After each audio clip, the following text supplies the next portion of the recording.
Good morning, everybody, and welcome to the Subcommittee on Oversight Investigation for this hearing this morning, the United States government's response to the nuclear power plant incident in Japan. I'll open with my 5-minute opening, and the ranking member is on her way, and she should be here shortly. Today, the Subcommittee on Oversight Investigations will examine the United States government's response to the ongoing incident at the Fukushima Daisha nuclear power plant in Japan. We will look at particular the Nuclear Regulatory Commission's response to the events in Japan and the safety preparedness of U.S. commercial nuclear power plants in this country. Congress, in a large part led by this committee, the Energy and Commerce Committee and the Oversight, should conduct vigorous oversight of nuclear power plant safety and security, and we should confront any lessons from the incident in Japan and assess carefully whether they apply to our country. Today represents the beginning of this work by this committee. As we begin the hearing today, the death toll from the tsunami has mounted to more than 12,000 people, with some 15,000 people still missing. We are reminded of the heart-wrenching devastation Japan suffered from the March 11th earthquake and tsunami. Our thoughts and prayers must continue to be with the Japanese people who have faced great turmoil with courage and with grace. As of today, the situation at the Fukushima nuclear power plant remains of concern, especially for people that are still living in the area. While reactors crippled from the long-term power outage at the site appear to have been stabilized, cooling has not yet been completely restored, and emergency crews continue to work around the clock. The United States government and industry are contributing technical expertise to assist the Japanese, and we're hopeful this will more rapidly end this crisis. But let us not lose sight of these facts. Radiological releases from the facility have been much less than feared. The Department of Energy's own aerial measuring system and the NNSA's consequent management response team, after conducting hundreds of hours of surveillance and collecting thousands of measurements, reported this past Monday that the radiological material has not deposited in significant quantities since March 19th. All measurements, except for the immediate vicinity of the plant, are well below the 30 millirem per hour, a low level, and have been declining. That's good news. Nevertheless, in the wake of the incident in Japan, we in the United States should ask some very critical questions about the safety and preparedness of our nation's 104 commercial nuclear reactors. The testimony today will better inform our oversight of the government and industry response to lessons that are learned from Japan. As we examine the incident, we should not confuse what is happening in Japan with our own preparedness and assume they are one and the same. We should not make unsupported assumptions about risks or response measures or get ahead of the facts. There should be no question about the experience and responsiveness of America's nuclear power system. Each operating reactor in the United States undergoes 2,000 hours of baseline inspections, with additional inspections bringing the average up to 6,000 hours of inspections per plant every year. The industry has more than 3,500 years of total operational experience, which has resulted in the highest level of safety for a large fleet of operators in the global industry and a robust safety standard and review process. And this process involves both the United States government and an industry operations standard-setting body, which is often cited as a gold standard for industry self-regulation. Today we'll hear testimony from two panels of witnesses. On the first panel, we'll hear from the Nuclear Regulatory Commission. This independent agency has played a central role in the United States government's response to the Japanese incident and will be an essential guide to identifying lessons from the Japan incident that may be applied to the United States safeguards and ultimately our preparedness. We'll be able to receive an update from the NRC and explore some of its actions regarding the Japan response. More broadly, I look forward to learning the NRC's perspective on the current safety of U.S. commercial nuclear plants and the particular safeguards in place to address station blackouts, to respond to events that go beyond the design basis of the reactors, and to respond to new risks. Our second panel will provide perspective from the Nuclear Energy Institute, the American Nuclear Society, and the Union of Concerned Scientists. This testimony will assist the subcommittee to place whatever we see in Japan in perspective of actual industry operations and practices and the reality of how safety and preparedness is assured here in the United States. So let me welcome all the witnesses from the two panels, and at this point I will yield to the ranking member of the full committee, the gentleman from California, Mr. Waxman. Mr. Chairman, we'd like you to have your side take the second 5 minutes while we're waiting for Mr. Gates. That would be very okay. And then we'll take our 2 That's very good. I recognize Mr. Murphy for 2 minutes. Thank you, Mr. Chairman. And first, I join you in praying for the safety and for the future of the people of Japan. In this hearing, there's 2 questions Congress needs to be asking on behalf of the public. 1, can what happened to the reactors in Japan happen here? And 2, how confident can the public be in the safety of nuclear energy, which provides at least 20% of electricity in the United States? Learning comes from experience, and a lot of that learning comes from troubling and difficult experiences. And I certainly want us to review aspects of nuclear design, location, and emergency services, but they should be based on science and careful review, not Congress drawing conclusions without science or legislating science. I've had the opportunity to discuss with leaders on nuclear energy, including executives from Westinghouse back in my district, about the events at the Fukushima plant and about U.S. nuclear plant safety. We must use the problems incurred from this natural disaster as opportunities to learn that the American nuclear industry can and must become stronger and smarter. The global fleet of commercial operations of nuclear power plants will continue to supply the world with safe and clean energy. Building on this record of safe operations, our engineers in southwestern Pennsylvania at Westinghouse, Curtiss-Wright, and many other facilities across America. These companies are bringing to market the latest generation, for example, of safe nuclear energy plants like the AP1000 that have different design of passive safety features, which will continue to make nuclear an attractive and better option as countries seek to establish or expand their nuclear energy portfolio. This hearing should be an opportunity to listen and learn and adapt and do what we need to do to assure that safety of nuclear power. I continue to believe that the future is bright for nuclear energy, and it will continue providing reliable, emissions-free electricity. But this is a time that we must be asking the difficult questions and asking for the straight and honest answers from this panel. And I look forward to this information from this hearing. And, Mr. Chairman, with that, I yield back. Gentlemen, the next gentleman is recognized. Dr. Burgess is recognized for 1 minute. Thank you, Mr. Chairman. This hearing is as timely as it gets. The seriousness of the incident in Japan, which must not be minimized, but watching our neighbors deal with the containment of nuclear radiation from the reactors that were devastated by the earthquake and tsunami, we really have to be cognizant of our own safety record and our own assets.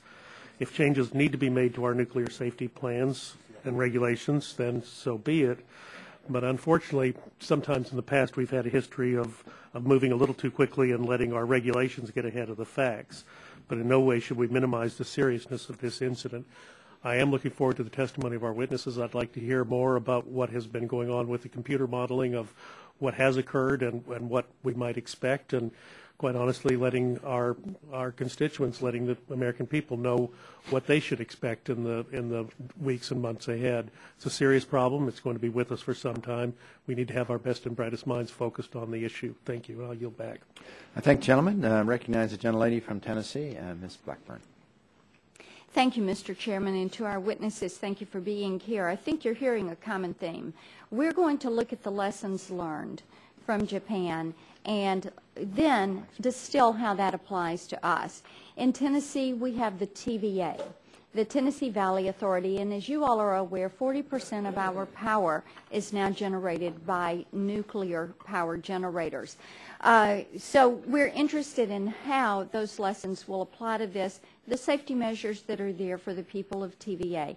We're also looking at the modular reactor project, and as you know, TVA is putting some energy into this. So as we look at Japan, let's look at our design differences and talk about those and what lessons we have learned from those. Also, I want to look at the redundant safety systems and what the application and what we know from Japan and what the application of that is to our U.S. marketplace and to our power generating capacity. I think that also we're going to want to look at the safety systems, the preparedness, the response components that took place in Japan and what the expectation would be for here. And with that, Mr. Chairman, I yield back. Thank you, gentlelady, and recognize the ranking member, the gentlelady from Colorado. Thank you very much, Mr. Chairman. Nothing like in the nick of time. Thank you for your commentary. Immediately following the earthquake and the tsunami that set off the nuclear crisis in Japan, Representatives Waxman, Rush, and Markey, as well as myself, called this committee or asked this committee to hold hearings into the safety and preparedness of nuclear reactors in the United States. So I'm pleased that we have the opportunity to explore these issues today. On March 16th, the committee heard testimony from the chairman of the Nuclear Regulatory Commission about how grave the situation in Japan was. Unfortunately, here we are 3 weeks later, and the status of the Fukushima reactors and spent fuel pools is still extremely serious. There continue to be significant releases of radioactive contaminants into the environment, including in recent days highly radioactive water finding its way into the Pacific Ocean. And every day we hear more and more reports of radiation in tap water, milk, and the food supply. It's become abundantly clear that it'll be quite some time before we know the full scope of the catastrophe. So this causes us in the United States here to turn our attention to the dangers that our nation faces should such a severe disaster strike in the area of one of our 104 nuclear reactors. As part of that effort, the NRC has prepared a report which uses modeling and simulations to analyze potential consequences of severe reactor accidents that, as of now, are considered highly unlikely to occur, unfortunately, just like the one in Japan was.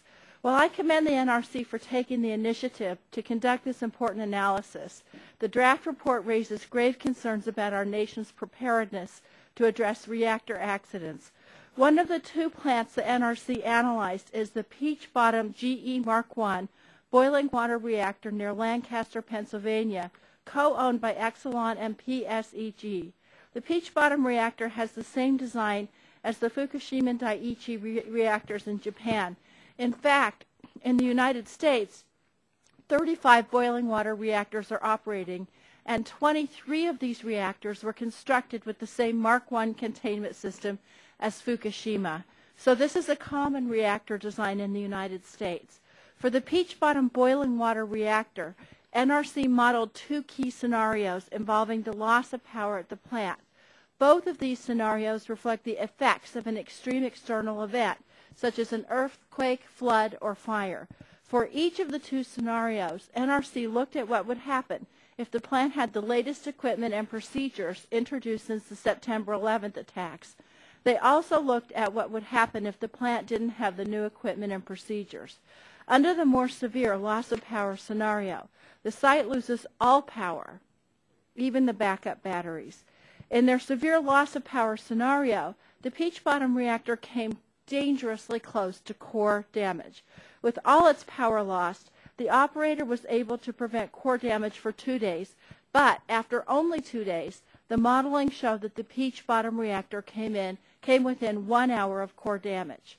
So in other words, when a major earthquake, flood, or fire was assumed to knock out all of the power to the nuclear reactor, this is the same design as Fukushima, and it stands less than 40 miles from the city of Baltimore, well within the contamination zone the U.S. called for in Japan.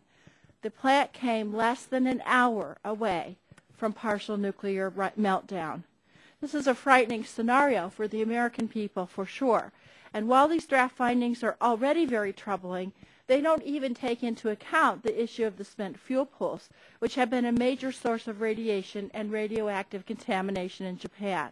So as alarming as this report's findings are, it's sadly clear that we have a lot more to evaluate before we can know the true threats to our nation from a disaster like we've seen in Japan. Mr. Chairman, the American people have questions, and we in Congress have questions. But the first question I have to ask is, why do we keep finding ourselves here? It seems that we say over and over again, don't worry, it's safe. And, oh, but that would never happen. But here we are again having these conversations. So, Mr. Chairman, I'm happy that we're having this hearing. I want to commend you for having this hearing.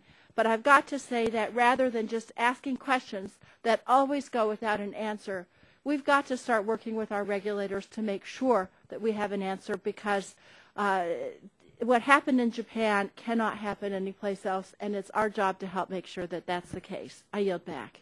The gentlelady yields back, and we recognize the ranking member of the full committee, Mr. Waxman from California, for 5 minutes.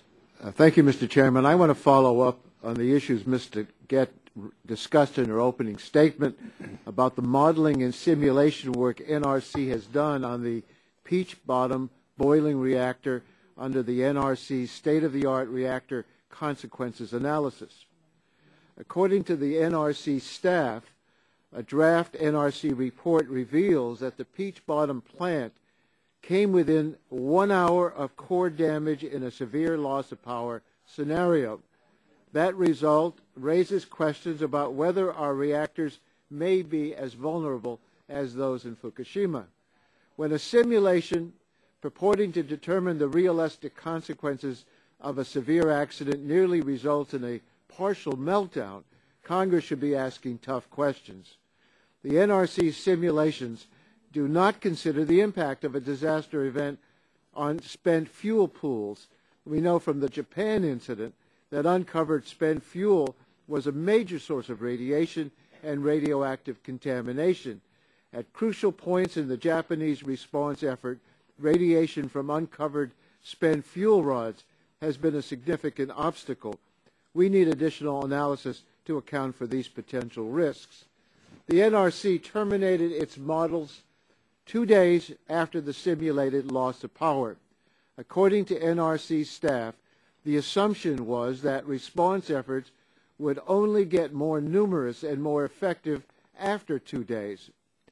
There is still a lot we don't know about what went wrong at the Fukushima plant, but we can safely conclude 2 days is not enough time to know whether a reactor will melt down and release radioactive contamination into the environment after a major disaster.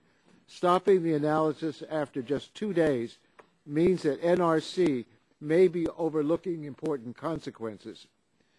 There are also questions the committee should explore about whether the new equipment and procedures ordered after September 11 attacks are actually in place and would be effective. The new equipment and procedures made an important difference in the NRC's modeling. With the new equipment and procedures, a meltdown is narrowly avoided in a complete loss of power scenario. Without the new equipment and procedures, a simulated meltdown results even when the backup battery power is still operational. The starting point for the NRC models is a major earthquake, flood, or fire that leads to a loss of power at the reactor. In the briefing NRC provided our staff, the agency indicated that it assumes that critical backup equipment would survive the earthquake or flood or fire and be fully operational. That's a big assumption. Internal NRC emails described in a memo the Union of Concerned Scientists is releasing today also indicate that there were disagreements among NRC analysts as to whether the new equipment and procedures known as B5B measures that allowed Peach Bottom to narrowly avoid a meltdown would actually work. According to the UCS memo, one NRC staff email summarized concerns of NRC senior reactor analysts who worked in NRC's regional offices as follows, quote, "One concern has been that the SOARCA credits certain B5B mitigating strategies that have really not been reviewed to ensure that they will work to mitigate severe accidents. Generally, we have not even seen licensees credit these strategies in their own probabilistic risk assessment. For some reason, the NRC decided we should during SORCA. This email specifically raises concerns about the reactor core isolating cooling system. This is the exact system that NRC staff told us allowed Peach Bottom to avert core damage in the simulated full loss of power scenario. These emails and the results of the NRC's draft report raise questions about the safety and preparedness of nuclear reactors in the United States. The review initiated by NRC is an important first step.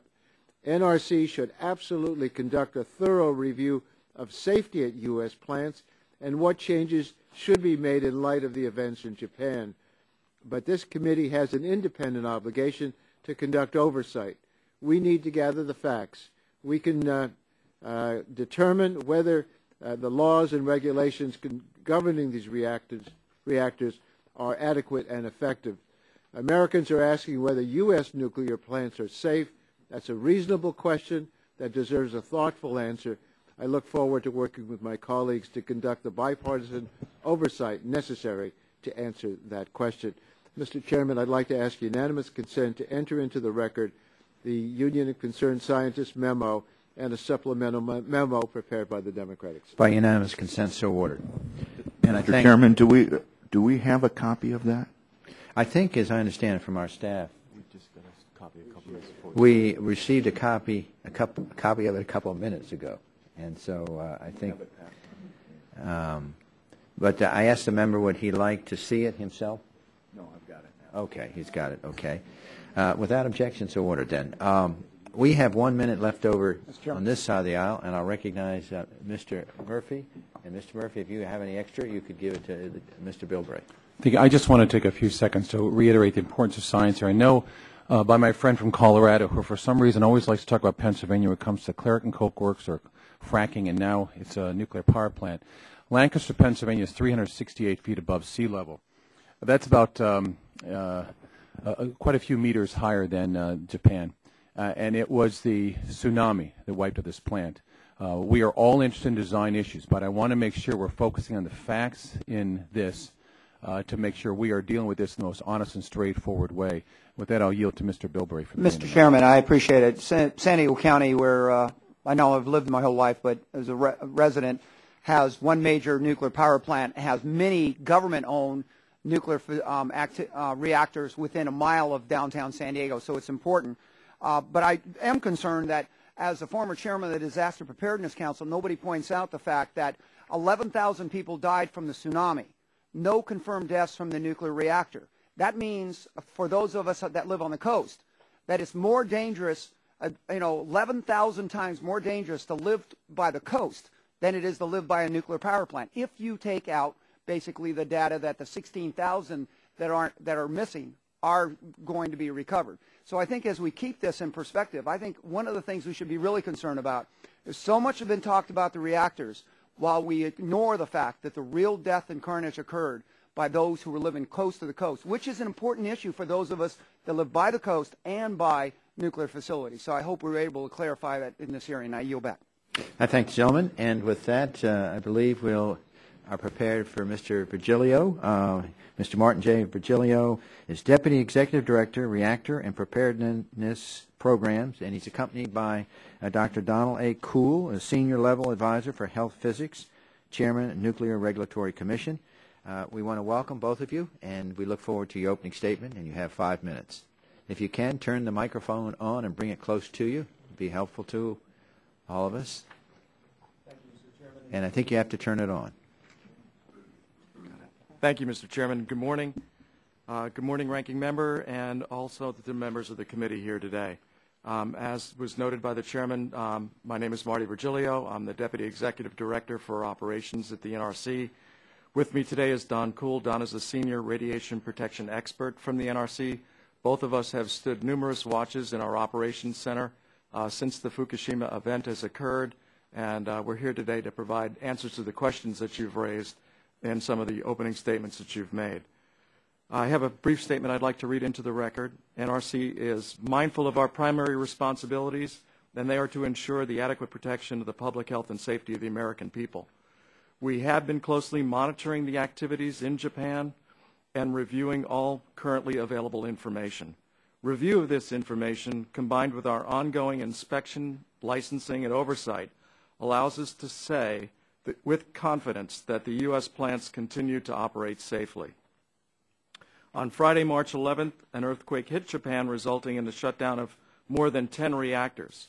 From what we know now, it appears that the reactor's response to the earthquake went according to design.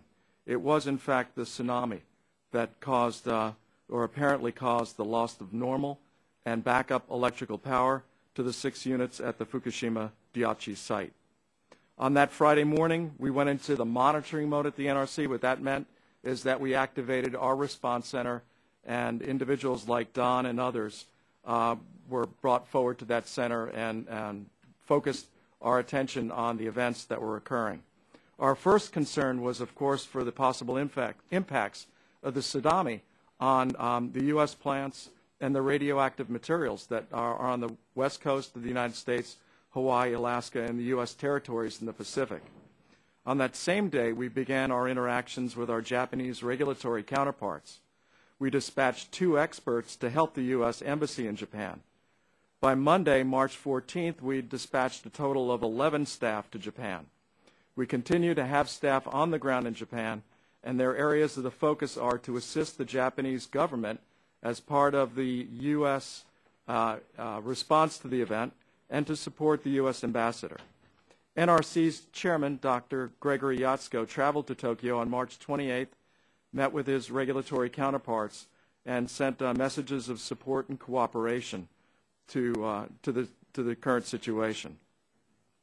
As you may be aware, NRC made a recommendation regarding the 50-mile evacuation of U.S. citizens, and that was based on conditions as we understood them at the time. We also have had, you have to recognize the situation at the time was that we had limited understanding of what was happening on the ground. There was a large degree of uncertainty about plant conditions. It was difficult for us to actually adequately assess or accurately assess the radiological hazards. But in order to determine that distance, we performed a series of calculations to assess possible off-site consequences, looking at some of the worst possible cases that occurred. The source terms were based on hypothetical estimates of core damage, containment, and other conditions and factors that could affect the release. Our calculations at the time demonstrated that the Environmental Protection Agency's protective action guidelines that we would have used in the United States or would use in the United States could have been exceeded out to a distance of 50 miles. Acting in accordance with our U.S. emergency planning framework and with the best information available to us at the time, we did make a recommendation that U.S. citizens evacuate out to 50 miles. And we thought that that was a prudent course of action given what we knew at the time. I'd now like to turn to some factors that assure us of ongoing domestic reactor safety. We have, since the beginning of our regulatory program in the United States, used the philosophy of defense in depth. What we require is the highest standards of design, construction, and oversight of the nuclear reactors. We rely on multiple levels of safety to protect the public and the environment. We begin with the design of every reactor to make sure that it takes into account the site-specific factors that include a detailed evaluation of natural events and phenomena, like earthquakes, tornadoes, hurricanes, tsunamis. We have taken advantages of lessons learned from previous operating experience, including probably the most significant event in the United States, 3 Mile Island, which occurred in 1979. We implement a process of and a philosophy of continuous improvement for all the U.S. commercial reactor fleet. As a result of all the lessons learned, we significantly revised emergency planning requirements and emergency operating procedures following 3 Mile Island. I think the most significant changes after 3 Mile Island included the expansion of our resident inspector program and the way we look at incident response today. With respect to the resident inspection program, we have 2 resident inspectors assigned to each site in the United States, and they serve as NRC's eyes and ears on the ground. With respect to emergency preparedness, our headquarters operational center that we activated following the Fukushima event, and the centers that we have in the regions, our regional offices are prepared to respond to all emergencies, including any that result from operational events, security events, or natural phenomenon. We have multidisciplinary teams that are ready to be dispatched to a site if there were an event to occur. NRC's response to an event in the United States would in fact include a dispatch of a site team and integration of all of our emergency response capabilities. Our program is designed to provide quick response and adequate response should an event occur.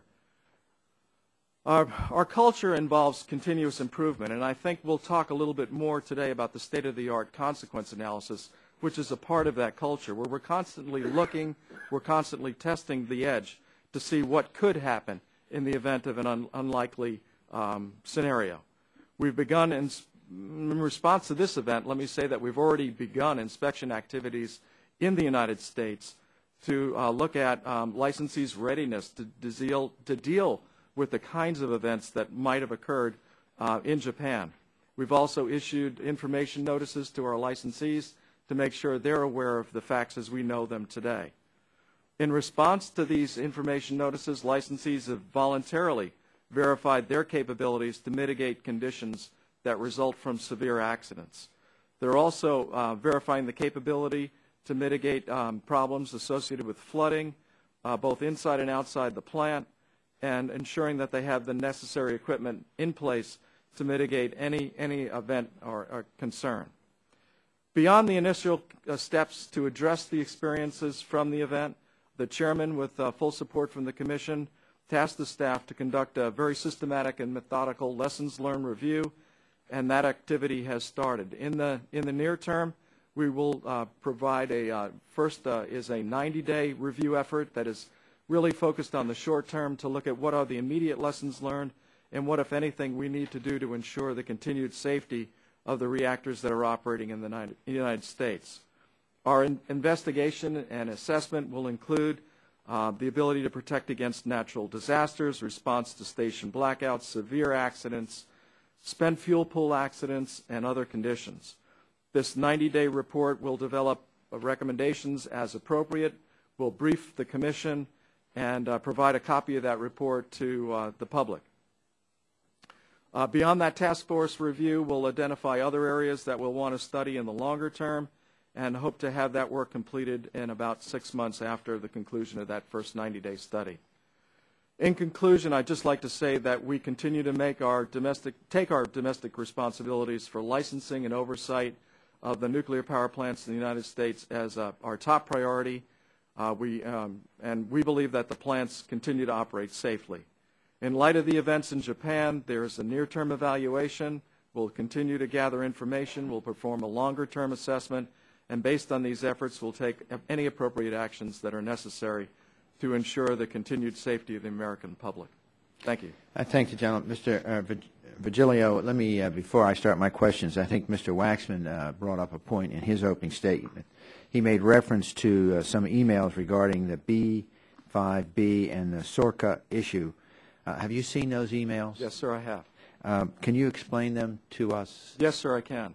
Let me start first. Just briefly, if you could. Yeah, I will, but to understand the context, there is this state-of-the-art reactor consequence assessment, SORCA, that's been referred to a couple times. That is a study that's done without full respect of risk involved. And let me explain what I mean by that. Risk is what can happen, how likely can it happen, and what are the consequences.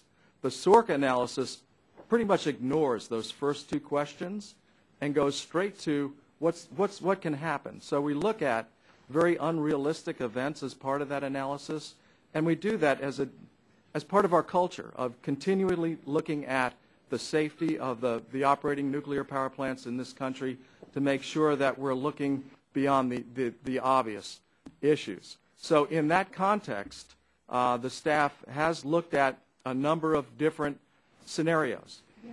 And we do what we call parametric studies. We turn on certain systems, we turn off certain systems. One of the parametric studies we did was to turn on and turn off equipment that was required to be installed after 9/11.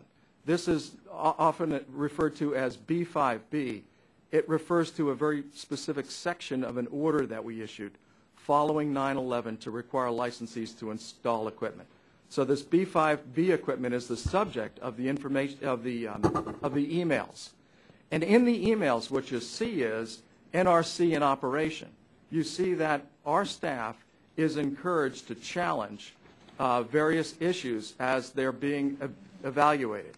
And what is in those emails is really staff in one of our regional offices challenging the staff in headquarters office to say, I know you're turning this equipment on and off, but do you realize that some of this equipment is not seismically qualified? And so why would you even turn it on in this event? Because it's not a valid test, is what you're saying. Right. That's what this individual was raising. Right. Okay. Now, notwithstanding the fact that it was not seismically qualified, our staff had walked down that equipment and come to believe that while it didn't have the pedigree, that there was a potential that equipment would in fact still operate. So that's what you're seeing in the emails, is that healthy debate that goes on with inside the NRC around any issue that we evaluate. My final comment on this is all the equipment that's required to operate in a seismic event is seismically qualified. We only rely on qualified structures, systems, and components to respond to an earthquake. Okay, well, thank you. Let me ask my question. If you can, just answer yes or no if possible. This is the current status of the reactors in Japan. Has the cooling been brought under control, in your opinion, yes or no? Yes.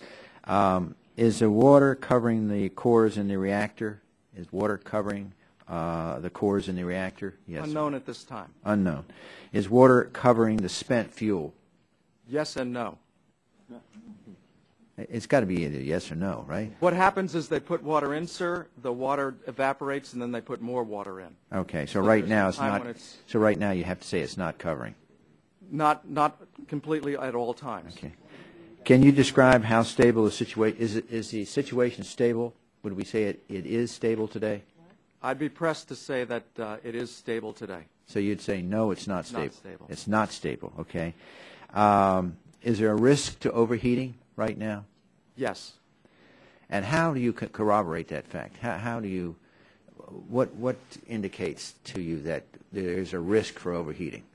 We have a lot of conflicting information that tells us at times the core is covered and times the core is uncovered.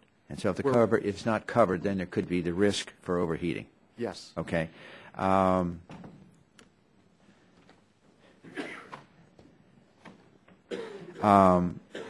What should we expect to be the next step to restore cooling, briefly? More reliable, fresh water being placed into the reactor core. Okay. Is there a plan in place, and is it being shared with the United States and others? Do you have transparency? Yes. Do you believe you have transparency of information? With the staff that we have on the ground in Japan today, and with the others that are there, including the International Atomic Energy Agency, yes, we do.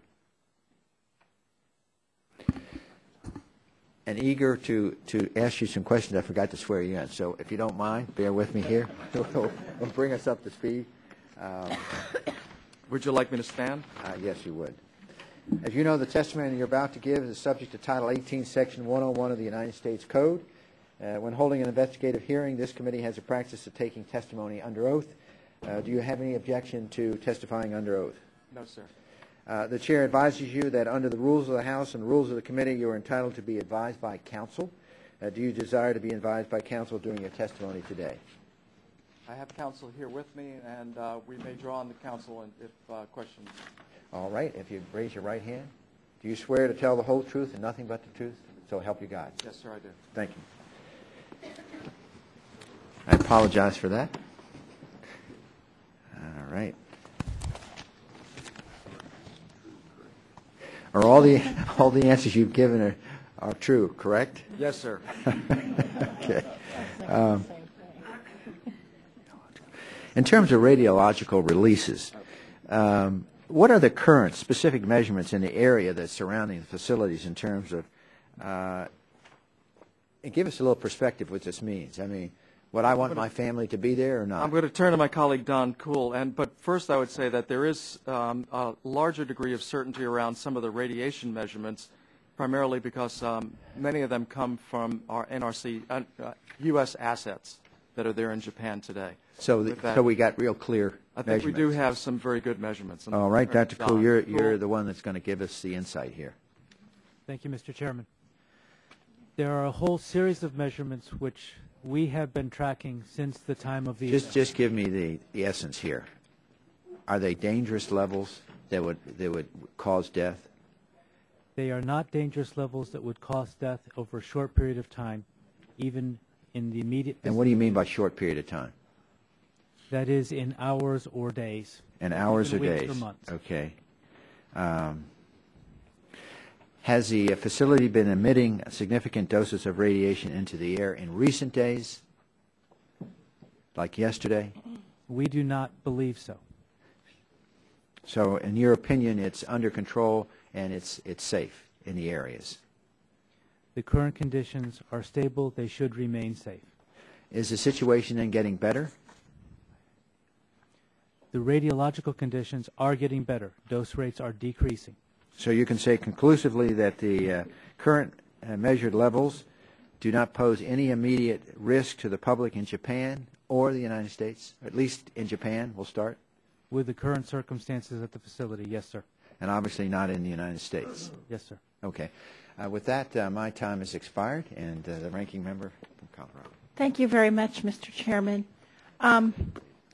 Mr. Virgilio, you were talking about this SORCA analysis, and as I understand it, that analysis is something that the NRC does for modeling and simulations of sort of a worst-case scenario. Is that right? That is correct. And something like that had not been done since the 1980s, and that was one of the reasons why, given the new advancements after September 11th and everything else, the NRC decided to go through one of these SORCA assessments. Is that correct? It was a combination of new plant design features and new tools for doing these analyses. Yes. Okay. And so your staff recently briefed my staff about the modeling, and I know there's a draft report, but it's not out yet. So I wanted to ask you some of the questions about that report.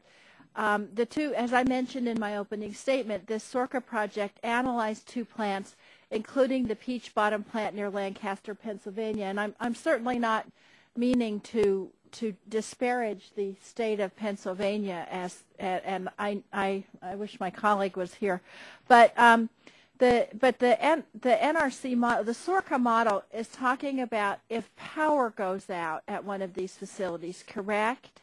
Yes, that's one of the very That's one of the scenarios. Accidents that are evaluated. So it's not really how the power goes out, it's if the power goes out, right? Right. I mean, anything could cause the power to go out. Certainly we're not, in Lancaster, Pennsylvania, we're not going to have a tsunami like we did in Japan. But what you're looking at is, irrespective of the cause of the power outage, you're looking at one of the things you're looking at is the power going to go out, right? Is irrespective of the probability and cause. Probability and cause, what would happen. And now, am I correct when I say that the Peach Bottom reactors are of the same design as the Fukushima reactors in Japan? The containment and reactor designs are very similar. Very similar. Mark 1.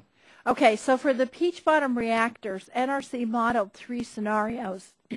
Under one scenario, the plant is assumed to lose off-site power and its backup diesel generators, but the battery backups operate safe systems for about 4 hours until the battery is exhausted, right? You're getting into a level of detail about the modeling that I would have to check with the staff on. Okay, if you don't mind checking with the staff on that and supplementing your answer, that would be great. Sure. Thank you. Now, under another scenario, and your staff told our staff about this during the briefing, the site loses all power, even the battery power backups, and so all safety systems are inoperable. Now, are these so-called station blackout scenarios similar to what occurred in Japan, where the power goes out and then the backup power goes out? Yes.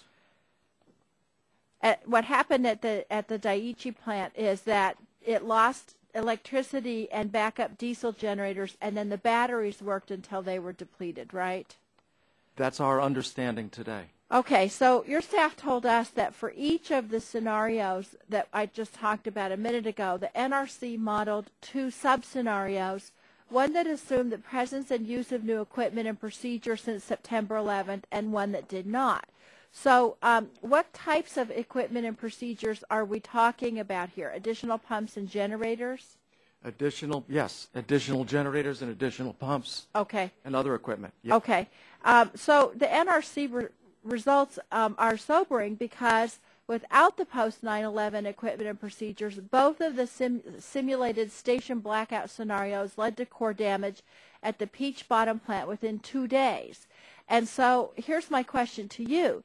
Does this mean that America's nuclear plants were not prepared to respond to station blackouts before September 11th? No, not at all. Okay. As a matter of fact, we issued a station relief. blackout rule that required licensees to establish the capability to cope with the complete loss of external power and emergency on-site power. Okay, so now since September 11th, then, have all of our nuclear plants been equipped with these same precautions that you looked at in the Pennsylvania plant? Yes, it was part of an order which eventually became part of a regulatory requirement. Okay, I just have one last question. Now, in this simulation, the Peach Bottom reactors perform better with the new equipment and procedures. In the less severe station blackout scenario, where the batteries operated for 4 hours, they averted core damage. In the more severe scenario, in which all power was lost, however, they only avoided core damage by 1 hour. So I'm wondering if this SORCA project, the 1 hour under the more severe scenario, if that gives you any cause for concern. Well, once again, what we do in the SORCA analysis is we ignore all probabilities. You go straight to the event. So you have to first consider how likely is this to occur. As part of our culture, we constantly push the envelope. So your answer is no? It I'm doesn't sorry? give you concern? It does, no. It doesn't give me concern. Thank you. Thank you, gentlelady. The gentleman from Nebraska is recognized for 5 minutes. Thank you, Mr. Chairman. This is an interesting discussion and one I wasn't totally prepared for here, but in the sense of SORCA and these emails, but it's certainly interesting. I guess the assumption here is that you're not following through on suggestions made by your own staff. Would you reply to that assumption? That is far from the truth. We encourage our staff to raise issues as we do these kinds of analysis. And as a matter of fact, on that very issue, the question is still open. I spoke to the office director, deputy office director, and the division director responsible for this area once we became aware of those emails.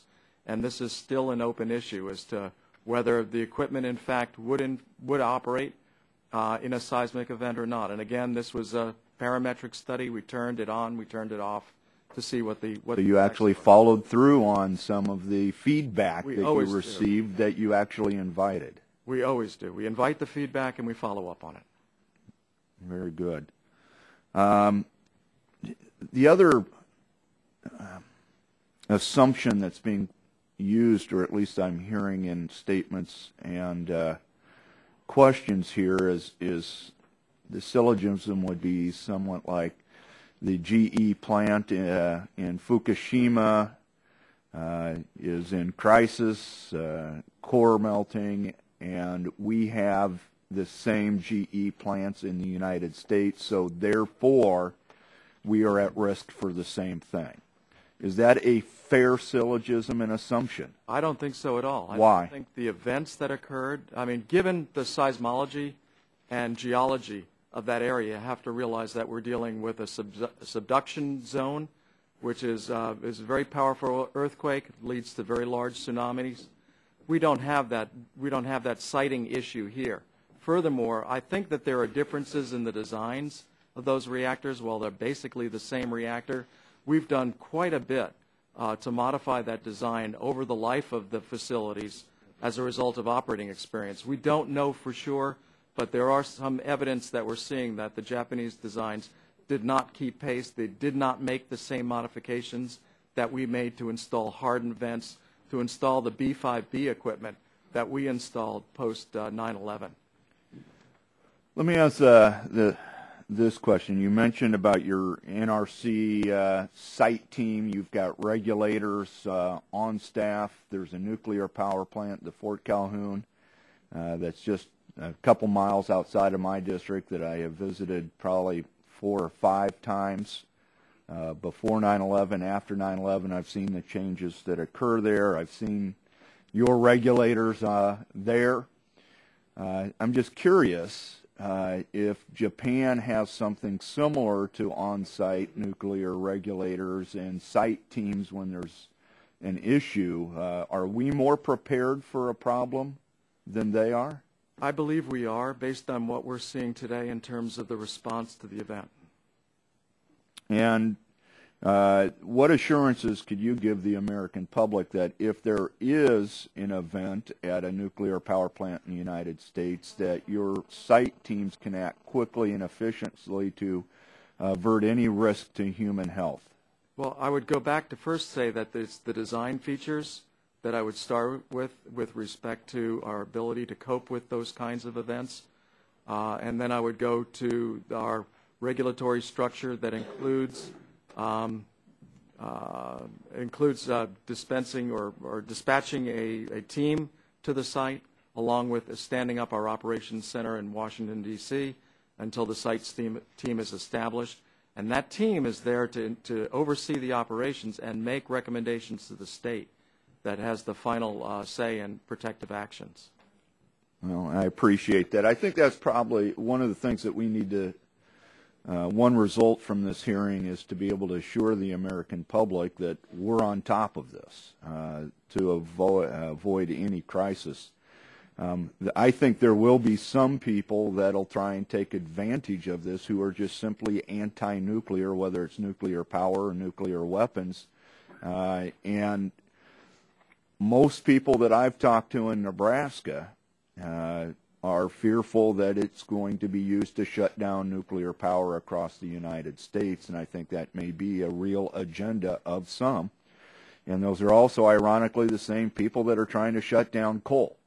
And at least we realize if you shut down 75–80% of our generation of electricity, that may actually hurt our country as well. Yield back.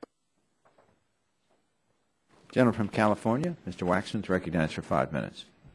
Mr. Virgilio, I appreciate the work the NRC is doing to make sure that our nuclear power in this country is as safe as possible. I guess the questions that Mr. Gett and I are raising is whether in the simulations of the worst case we can be assured, and of course you can never be completely assured, you're working on certain modeling, certain assumptions. The NRC did a modeling called the state-of-the-art reactor consequence analysis, or the SORCA analysis. And they simulated crisis scenarios at this Peach Bottom nuclear facility in Pennsylvania. I assume that's because it's so similar to the one in Fukushima Daiichi. Is that right? No, we selected the plants quite some time ago. But it is similar to the one. It is a similar design, yes. Now, the worst case scenario is what the modeling was supposed to pick up. And they said there's a narrow margin of safety under the best of circumstances. But some questions have been raised about the assumptions the NRC used in its SORCA modeling. First, the nuclear crisis is now in Japan in its 4th week with no end in sight. NRC's simulation of a massive power loss at Peach Bottom stopped only after 2 days, under the assumption that operators would be able to restore full power by then. Why was it stopped after a 2-day analysis? Why just 2 days? I would have to go back to the staff and get the details on why we specifically truncated that at 2 days. Okay. Well, I'd like to get that information because we would like to know if the Peach Bottom or similar reactor could withstand a longer crisis. Japan is already in its 4th week of its crisis.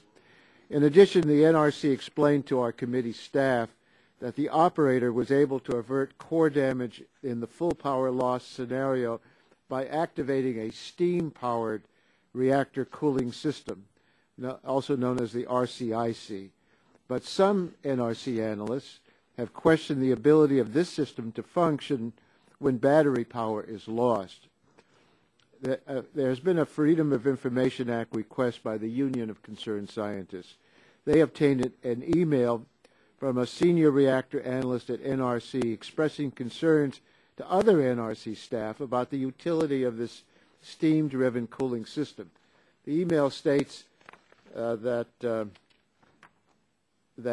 one concern has been that SORCA credits certain mitigating strategies, such as the steam-powered RCIC operation without DC power, that have not really been reviewed to ensure that they will work to mitigate severe accidents. How do you react to that concern that was expressed by one of the NRC high-ranking personnel involving this worst-case scenario? In conducting that analysis, our staff did a walk-down of that system, and based on that walk-down, they made some engineering judgments about its ability to operate following a seismic event. Consistent with our culture, that was questioned by other staff members, and that remains an open item today. As you know, that SORCA analysis is still in draft. It's still under internal review, and that open item will need to be resolved before we move forward. And what is the open item? Whether the systems that were credited in that parametric study would in fact work in that particular accident scenario. The SORCA simulation assumed that the loss of power occurs in the result of a major earthquake, flood, or fire.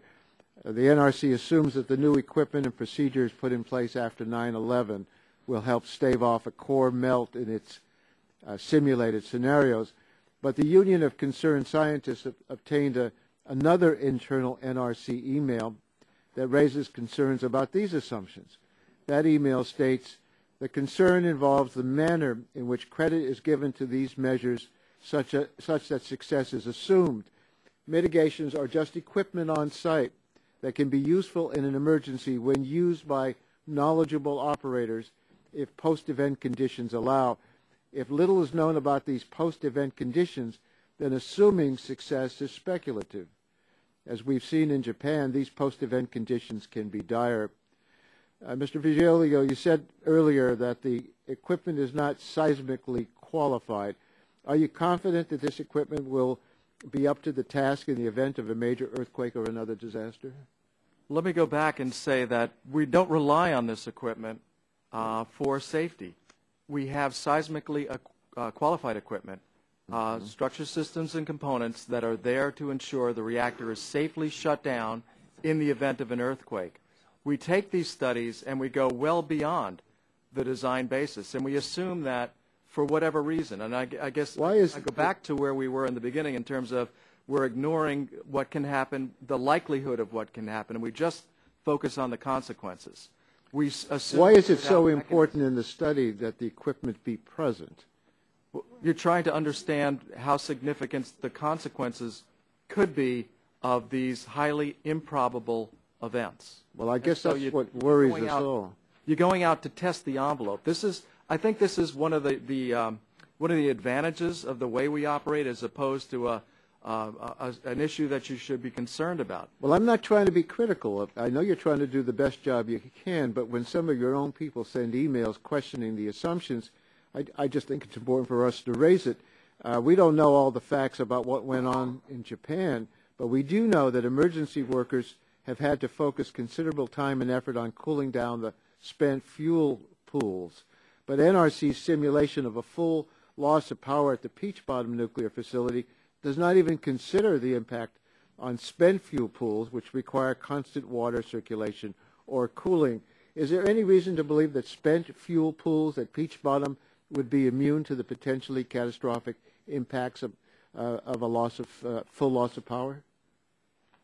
Yes, because the spent fuel pools are seismically qualified at the plants in the United States, and there are backup systems to provide water to the spent fuel pools as well as cooling.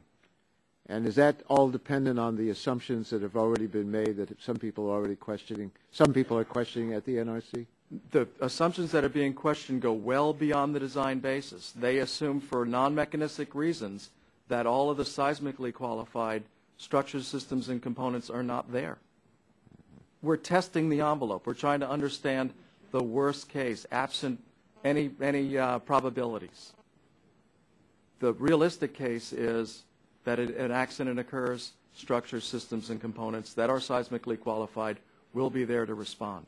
Yeah, I assume that was the assumption in Japan as well, but the worst case happened. We just want to be prepared for the worst case here as well. And that's why we do these types of studies. Thank you. And the gentleman's time has expired. The gentleman from Texas, Mr. Barton, is recognized for 5 minutes. Thank you, Mr. Chairman. I want to thank you for holding the hearing. I want to thank our witnesses for being here.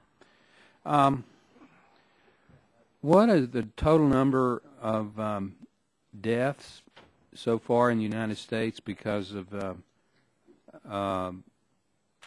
incidents at nuclear power plants that resulted in a failure of the safety systems at the power plants? I'm not aware of any, sir. What you have is you do have, in fact, fatalities as a result of electrocutions at any power plant, but not as a result of the nuclear. So at 3 Mile Island there was... No, sir. Okay. And there's never been a death because of a radiation issue at a civilian nuclear power plant? Nuclear power plant. What about the situation in Japan right now?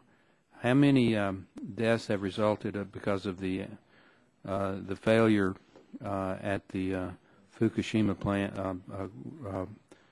units in Japan? We know of a couple of deaths that occurred as a result of the earthquake, but as far as radiation exposures, there have been no deaths that we're aware of. Okay. Do you know how many people have died because of the earthquake and the tsunami overall in Japan?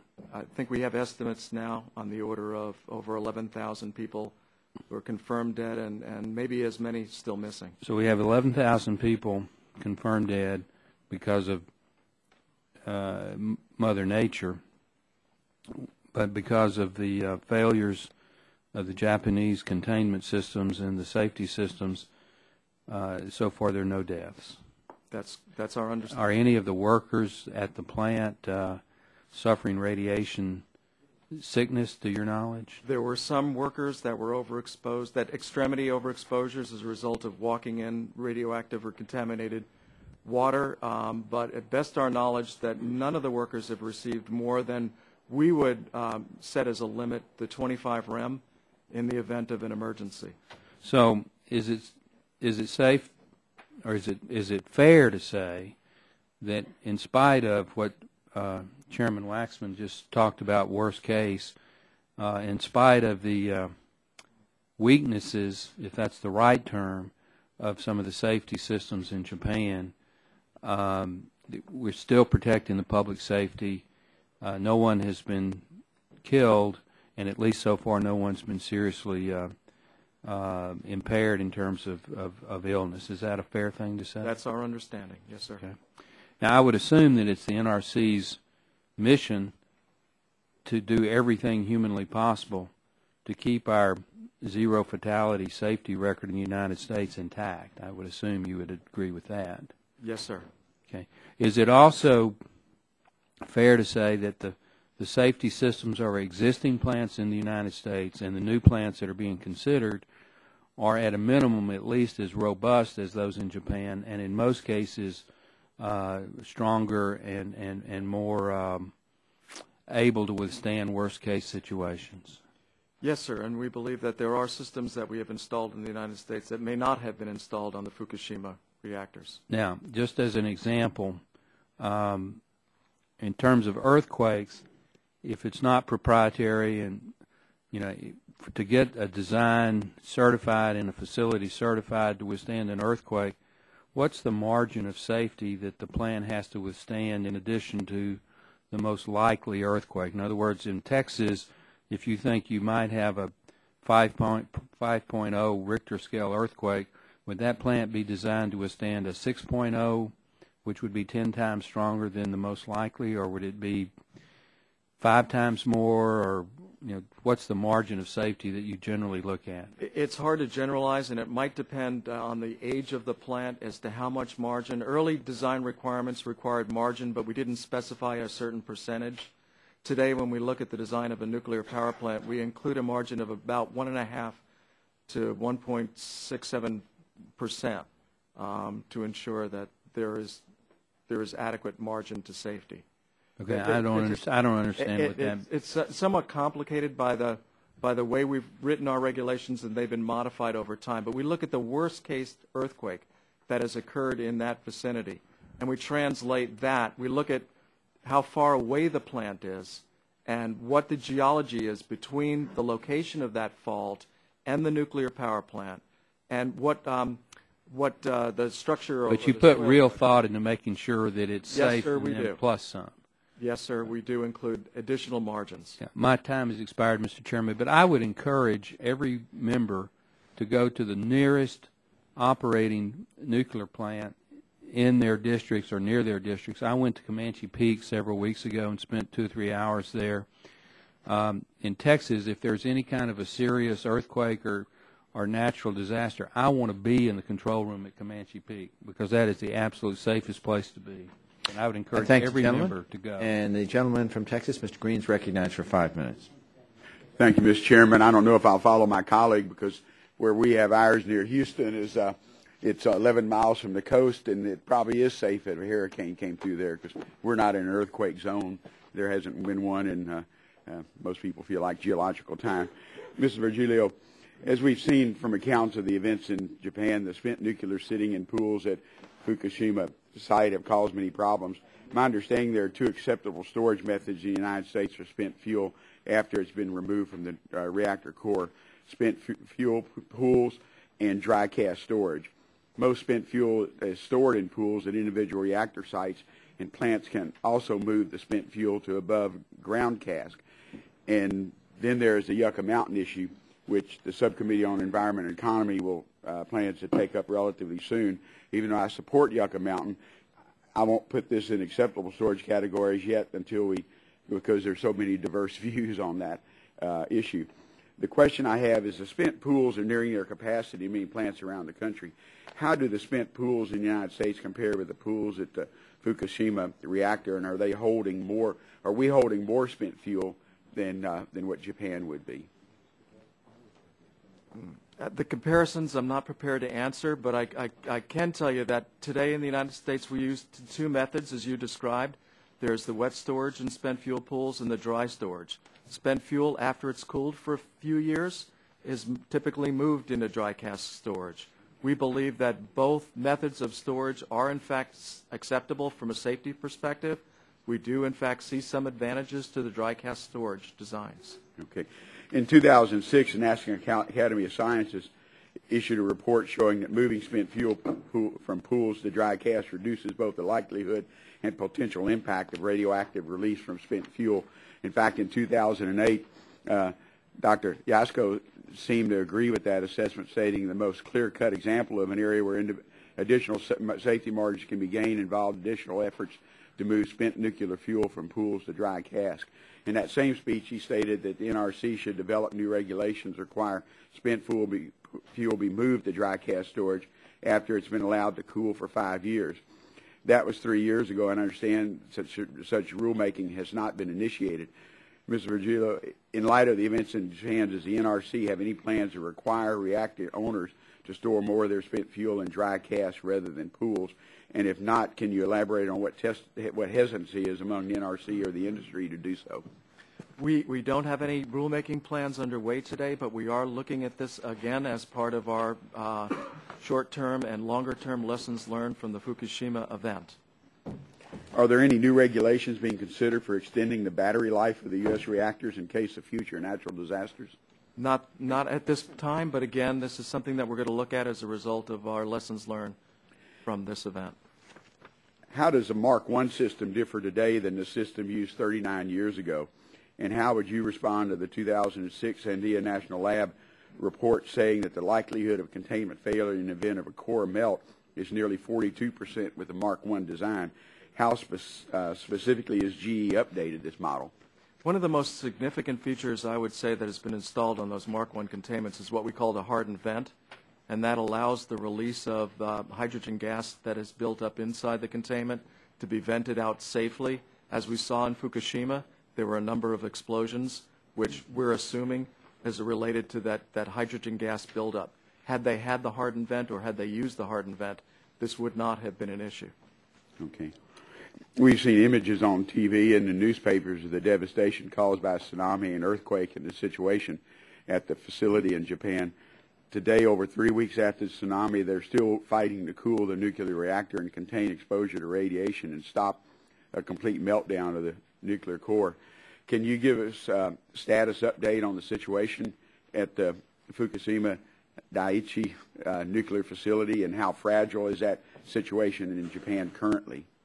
All three of the reactors now are being supplied cooling with fresh water via makeshift systems. They're basically using fire pumps and fire trucks to provide water into those reactors. This is an improvement because it's a lot more reliable than what we were dealing with 2 or 3 weeks ago, and it's better because they're using fresh water rather than salt water, which they were using at the beginning of the event. So we are seeing some improvements, but we're still relying on fire trucks and pumpers and freshwater supplies that are not what I would consider the optimum of where we would like to see that facility be. Well, and again, hopefully we're learning that we have to have redundancy and backups to deal with it instead of having, like you said, fire trucks and offshore boats trying to squirt water to a facility. There's got to be a way we can engineer it and plan for it and, of course, capitalize it over a period of years. Hopefully we'll never have to use it, but if we do, it'll be there. Yes. Thank you, Mr. Chairman. Thank you. That gentleman from Pennsylvania is recognized for 5 minutes. Thank you very much. I appreciate the comments of the witnesses here. A couple of things I just want to find out. When decisions are made to shut down or decommission a nuclear power plant, can you give me an idea how long that takes and the scope of what kind of decisions are made in that process? It must be quite a big decision to go through. Those decisions are made by the licensees that we regulate, and I would have to defer to them as to what goes into their decision-making process. I'm sure it has to do with economics around continued operation. But are there levels, too, and recommendations made on safety issues, too, with regard to how if plants are of safe designs or safe functioning, et cetera? These are, I'm assuming, pretty massive sort of evaluations that are made. We license a nuclear power plant for 40 years. Licensees are allowed to come in and ask for an extension. We're currently, half of the U.S. fleet now has extended their licenses an additional 20 years. Mm-hmm. That involves a significant safety assessment on our part, focused primarily on the aging effects and what they might be with respect to continued operation of those facilities. But when you are also looking at these aspects, too, when you're evaluating safety of a power plant, I'm trying to get my arms around the magnitude of the probability of problems that may occur that you are looking at, the likelihood of a failure, all the things that must happen. I mean, some of my colleagues on the other side of the aisle are bringing up things about some of these plants. I'm assuming, and if you could just walk me through briefly, although brief may not be giving a fair assumption here, but a whole string of events have to occur. And some of those, I'm assuming, from what's being brought up here, highly improbable things. I go again that Lancaster, Pennsylvania is a few hundred feet above sea level, and it was a tsunami that wiped out the Japanese plant. It wasn't the earthquake, it was the tsunami that was, the plant, I understand, was built to be tolerate 5-meter high water level, and it was about 13, 14 meters high water. We'd have to have a flood that would make Noah look like small to handle this. But can you give us some idea of the magnitude of the probability of things that you look at when you're trying to evaluate the safety of plants, and if we need to increase that? As part of the design review for the licensing of a nuclear power plant, we look at a whole host of scenarios of what could happen within a reasonable range of probabilities, and ensure that there are design features there to mitigate each one of those events. Then we look out what's beyond the likely. We go out to severe accidents. And again, we look at what could happen and what are the features of the plant that are designed in order to ensure that those events are mitigated. And you also look at various mixtures of those, of thousands? Thousands of hours of NRC and licensee input to evaluating each one of those scenarios to make sure that we understand what could happen, how likely is it, what the consequences are, and what systems are installed in order to ensure that that doesn't happen or cannot happen. And when you identify a plant that doesn't have those kind of systems installed and they can't adapt to it, what recommendations do you make then? Well, during the licensing process, the plant wouldn't get a license if it didn't have the systems we felt necessary. If, in fact, there was an operating event that brought us to a conclusion that a plant or a category of plants did not have the required equipment, we would issue orders and change our regulations. And we've done that time and time again throughout the history of the NRC. I know, for example, the Fort St. Vrain plant in Colorado was shut down because it could not meet those kind of standards. That was an example of the system working. And we want to know if the system is working or if there's things we need to do regulation-wise or with regard to legislation to increase those levels. Do you need things from us to increase the level of oversight or other regulatory changes in this? Not at this point in time. If we do, we will certainly make that request. I want to ask, too, if I could, about the points that have been brought up about some of the emails going back and forth between scientists on that. And if you're using those emails to come up with some regulations as well, or I think you have not come up with any final version. Can you tell me what impact these emails are having upon what you're reviewing and what you're doing? Those emails will, in fact, have an impact on how we complete this SORCA study that we've talked about earlier. The staff raised some very interesting and I think very good considerations that we need to go back and look at. In this study, that we took credit for certain equipment that is not seismically qualified. We need to go back and either convince ourselves that that equipment would work or do the analysis in a very different way. Appreciate that. We want to know that you're rising this to the highest standards of science. Thank you very much. Gentleman's time has expired. The gentleman from Massachusetts, Mr. Markey, is recognized. Thank you, Mr. 5 Chairman. minutes. Thank you, Mr. Chairman. The cores of at least 2 of the Japanese reactors are severely damaged. I have just been informed by the Nuclear Regulatory Commission that the core of Unit 2 has gotten so hot that it has probably melted through the reactor pressure vessel. To bring the reactors and their spent fuel pools under control, the Japanese have had to resort to sending young workers in to risk their lives as they operate what amounts to giant water guns. To assess and then sop up the radioactive water that has been spewing into the ocean, they are relying on the use of bath salts and diapers. Just like the use of pantyhose and golf balls to stop last year's BP oil spill, the Japanese have been compelled to try a nuclear junk shot in a desperate attempt to stop an environmental calamity. The Japanese are making it up as they go along.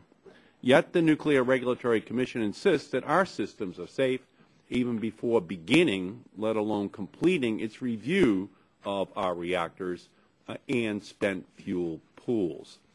Mr. Virgilio, you have said several times today that the Fukushima reactor did not have the same hardened vents that some reactors here have to prevent hydrogen explosions. But just yesterday, my office was informed by the Nuclear Regulatory Commission that this is not the case and that the Japanese reactors did have them. So which is it? If they have them, sir, I don't believe they use them, given what we saw in terms of the detonation. Why would they not have used them? That's not clear to us. Well, nor is it clear to us that the reactors penetrated the vessel on. I think what happened was they had them, but they did not work. I think that's the only conclusion which we can reach. But they did have hardened vents. I just want to put that on the record, and that came to me from the Nuclear Regulatory Commission yesterday. After 3 Mile Island, which also involved a hydrogen explosion. A requirement to include a number of measures to prevent hydrogen from building up and causing explosions were put into place. But in 2003, the NRC removed some of these requirements from its regulations, in part because it concluded that they would not help in a severe accident like a Fukushima meltdown. Although some nuclear reactors may still have these systems installed, the NRC does not require them to actually work. Is that not right? We've removed the technical specifications and requirements for their operability. Yes, sir. Meaning you don't require that they have to work, which I don't think is something that should be the law. I think you should change it. They should have to work. Now, don't many of these measures also require electricity so they could fail to operate if there was an electricity outage at a nuclear reactor? These systems, if they're there and installed and still required, are required to have backup power. And that backup power could be a battery, and your requirement is that it lasts 8 hours maximum. Is that correct? More likely the diesel generators that are required to operate for at least 72 hours. What is your requirement for batteries? 8 hours? It depends. It depends on the design of the on-site and off-site power system. What is the maximum for batteries that you require? I'd have to check on that detail. Okay. Now, the diesel failed, did it not, in Fukushima? We believe as a result of the tsunami washing away the... So if the diesel fails, then the batteries become the backup, and if the batteries only are required to last 8 hours, that probably isn't something that is reassuring to people, because there are going to be perhaps hundreds of billions of dollars of loss in Japan because these systems did not work, and many of them are just going to be innocent victims. 2 of the hydrogen explosions in Japan occurred due to hydrogen buildup in the spent fuel pools. Isn't it true that none of these measures are ever used to protect spent fuel containment from a hydrogen explosion? Correct. That is correct. Thank you. So basically, whatever equipment is in place to prevent hydrogen explosions has been made optional by the NRC or has just catastrophically failed in Japan. So that is something that we just have to take note of here in our country and require a full-scale reevaluation of all of the assumptions which we have made. There was a 9.0 earthquake in Oregon 100 years ago. Okay, we're not talking about prehistoric times, and we just have to make sure that we've got these protections that are in place, work, and are mandated by the NRC. And that is not the case today. And I thank the gentleman. His time has expired. Mr. Chairman. Yes, the gentleman's I would like to ask you to ask former Chairman Markey if the materials that he referred to that he's received from the NRC with regard to the vessel wall and some of the issues, if they could be made available to other members of the subcommittee, are they? Without any problem at all. Yeah, since there seems to be some question from this witness whether the materials that Mr. Markey obtained are as valid as they are purported to be. So I'd appreciate Okay, I appreciate the gentleman from Massachusetts providing that for the rest of the committee members. And the gentleman from California, Mr. Bilbray, is recognized for 5 minutes. Thank you, Mr. Chairman. Just for the record, as the gentleman from Massachusetts pointed out, that the Oregon, Washington, and Alaska is where a 9-point could occur anywhere within the United States territory. California, it has been pointed out that a 7.0 is the maximum that is possible on our side, and the gentleman from Massachusetts may be interested that the Secretary of Energy Chu has pointed out that 7.0 will occur every 7 to 10,000 years. So I think that when we talk about what's possible out there, I think Secretary Chu made it quite clear that you guys, Mr. Virgilio, are planning for the worst possible, as geologists have pointed out. And then on top of that, the lateral stresses that places like San Onofre was designed for looks like it was almost twice of what the original design of the Japanese plant was. Isn't that fair to say? We're not exactly sure about the design details on the Japanese plant. Yeah, my big question is the number of the original design was about half, and how much, and they were trying to retrofit up to a standard somewhere close to us, and I was just wondering, anybody knows how far they got with that retrofit before this earthquake? We'd have to get back to you on that, sir. Okay, let me just tell you one thing, as somebody who's listened to a lot of testimony here. There's a lot of reason why people testify and vacillate around here. But for you to say, allowing us to say that with confidence that the U.S. plants continue to operate safely, you realize how the risk you're taking by coming out and saying that out front? This is the reason why witnesses usually aren't making those kind of decisions. Mr. Virgilio, do you understand how much you're taking a risk of being attacked? I don't think that's a risk at all, sir. Okay, well, based on the design and operation of the nuclear power plant. You're a very brave, well, you're talking facts, you're not talking politics. I'm just saying that in this town, anybody stands up and lays out what they think is the truth and a clear and defined limits, exposes them to attack. And I just like to say, I guess you're used to it, but expect to be assaulted for being brave enough to say in public what a lot of people know or think they know, and the fact is other people don't want to hear about. So let me go back and, Mr. Chairman, Mr. Waxman pointed out quite appropriately that we want to make our nuclear facilities as safe as possible. And I'd ask that while we're talking here that we ask the Science Committee to join us in a joint hearing to talk about the fact that we're operating with 40-year-old technology and that what can we do in the future to go to technology. And as the witnesses will know, there's technology out there that eliminate the possibility of the hydrogen being created. There's a lot of these kind of issues that we ought to be talking about, not just talking about what we do with these older plants, but what do we do to move forward with a safe program, and I hope that we can join with the Science Committee. Well, the gentleman yield just for... Go ahead. I think that's a very good idea, and particularly with these backup generators, and understand how to make sure that they work in the batteries. So I think that's a good suggestion to work with Mr. Ralph Hall, who's the present chairman of the Science Committee, who's a former member of Energy and Commerce, and so your suggestion's well taken. I'll talk to Mr. Hall. I appreciate that. Mr. Virgilio, the comparison that we're looking at in California, where our earthquake faults are to the inland, not the our slide, do not plunge and fall like the Japanese. Do we have any indication there was major failure in the Japanese plant before the tsunami hit? No, as a matter of fact, it appears from what we know today that as a response to the earthquake, the plant shut down safely as designed. It was the tsunami that has caused the problems. So even though their design looks like it was much less than ours and was never designed up to the 9.0, or at least in theory wasn't, it did survive that hit, even though that hit was only 100 miles, that earthquake was only 100 miles from their area. So it was the tsunami that we really got to talk about.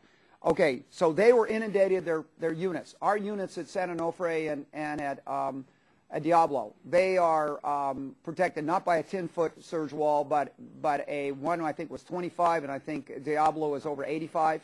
Yeah, Diablo's up on a cliff. Okay, yes. Up on the cliff. And second of all, the generating systems at those two facilities are encased into mountains, sealed off so that they're protected from, even if the surge wall was breached, are protected from the hit? Yes, as a matter of fact, what we know today about the Fukushima design was it was their fuel oil tanks that were not as protected, and that may have been the cause of the loss of oxygen. And in the California example, our fuel oil basically is way up on top of the hillside.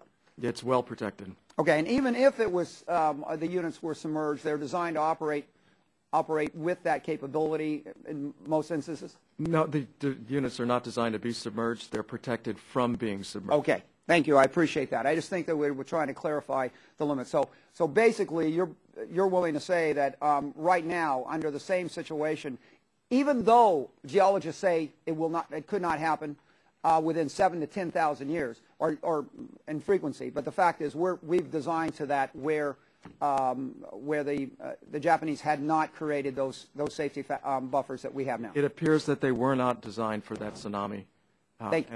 Yes. Thank you very much. I appreciate it. Gentleman's time has expired, and yields back to balance. And Ms. Christensen, Virgin Islands, recognized for 5 minutes. Thank you, Mr. Chairman.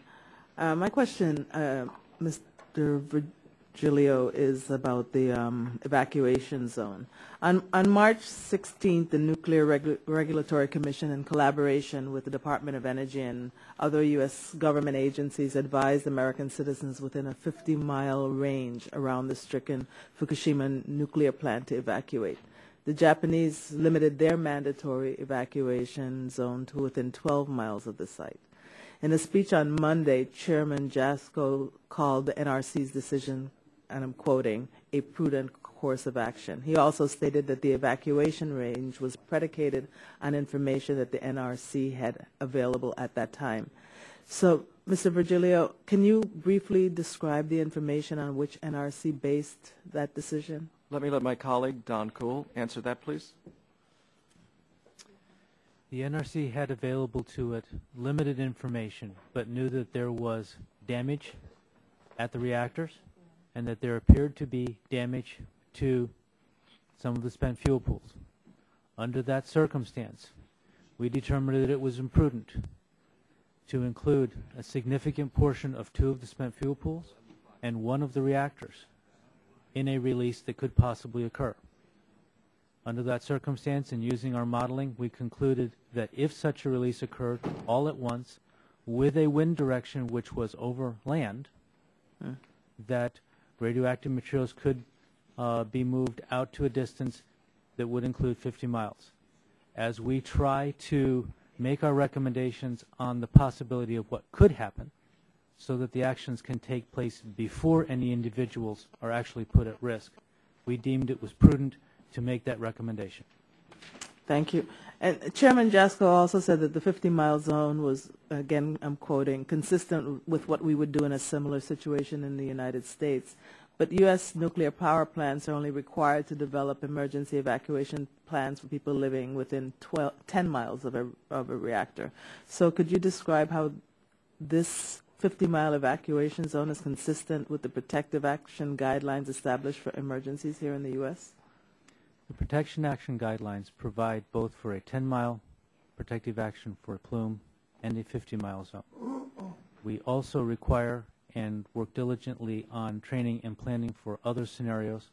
The planning guides specifically provide for the option to increase the distance out as information becomes available as necessary using the planning base which is well trained. We would rely on the licensee interacting with the state. We would be trying to validate that information and validate to the state the recommendations that would be made. It is consistent with the planning guides that we work with FEMA and with the Homeland Security. Okay. Since the NRC issued its 50-mile evacuation advisory, the International Atomic Energy Agency and others have measured high levels of radiation in areas surrounding the Fukushima plant, including towns outside of the 12-mile Japanese evacuation zone. Does any of that data make you doubt the Commission's decision to advise evacuation for a 50-mile radius? No, ma'am. Okay. And does the NRC plan to consider enlarging the 10-mile evacuation radius for reactors in the U.S. in light of the events in Japan?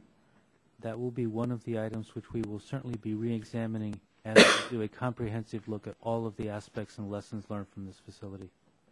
Thank you. And Mr. Virgilio, in your testimonies, you said in response to the events, licensees have voluntarily verified their capabilities to mitigate conditions that result from severe accidents, including the loss of significant operational safety systems. Is this something that ordinarily they would voluntarily have to do, or are they required? Are there specific requirements, and how often do you review these plans for safety? It did not surprise me at all that the licensees voluntarily took this action. They actually got out a little bit ahead of us on this, and again, that's the culture of the nuclear community in the United States today. We provided information to them, and they acted on it immediately. And do you think would ordinarily they voluntarily just do this voluntarily, or had they not jumped out ahead of you, would you have required? Yes, we would have, but again, it did not surprise me that they voluntarily took that action. And the incidents also, of course, raise much publicized question. Well, my time is up, and I'll just. I thank the gentlelady. Gentleman from Colorado, Mr. Gardner, is recognized for 5 minutes. Thank you, Mr. Chairman. Thank you, Mr. Virgilio, Dr. Kuhl, for your time and testimony today. And obviously what's taken place in Japan is tragic. In the wake of this disaster, I believe it's very important that we learn, as do you, everything we can from what happened and move forward in the United States on our energy policy, including our nuclear policy. And I applaud you, the NRC, for your 90-day review to take stock of what lessons can be learned from Japan and how to move forward. But a couple questions based on some of the things that I've heard today and some of the other questions you've received. Post-September 11th, 2001, what extra measures has the United States put in place that really ensures nuclear power safety and that our nuclear plants will continue to have power in the wake of an earthquake or other incident? Well, 9/11, the focus was on security. So while we did have security forces as a requirement at all of the nuclear facilities, the power plants in particular, what you saw was an expansion and a hardening of the security we had in place.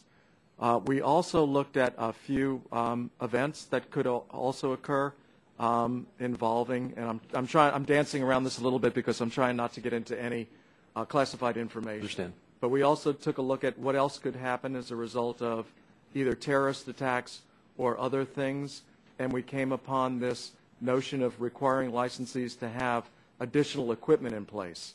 In addition to having the hardened facility, in addition to hardening the perimeter and having more guards there, we actually required some additional equipment. This is what was referred to earlier as this B5B equipment. So power continuity has certainly been a part of your plan and requirements, making sure that power is in place and up and running after. Really, our requirements are more about the safety of the nuclear facility. We're not about generating power.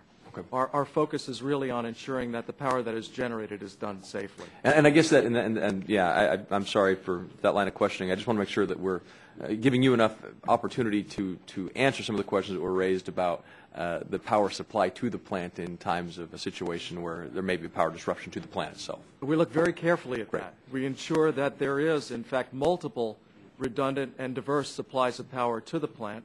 We require on-site power supplies in terms of emergency diesel generators, and then we assume all of that fails, and we require the plants to be able to cope with the loss of on-site and off-site power for a certain period of time, and that period of time is determined by the reliability of both the on-site and off-site power supplies, which vary across the country, particularly the off-site power supplies. And as we've seen and you have said today, the challenge in Japan, of course, was not the earthquake. The challenge in Japan was the tsunami.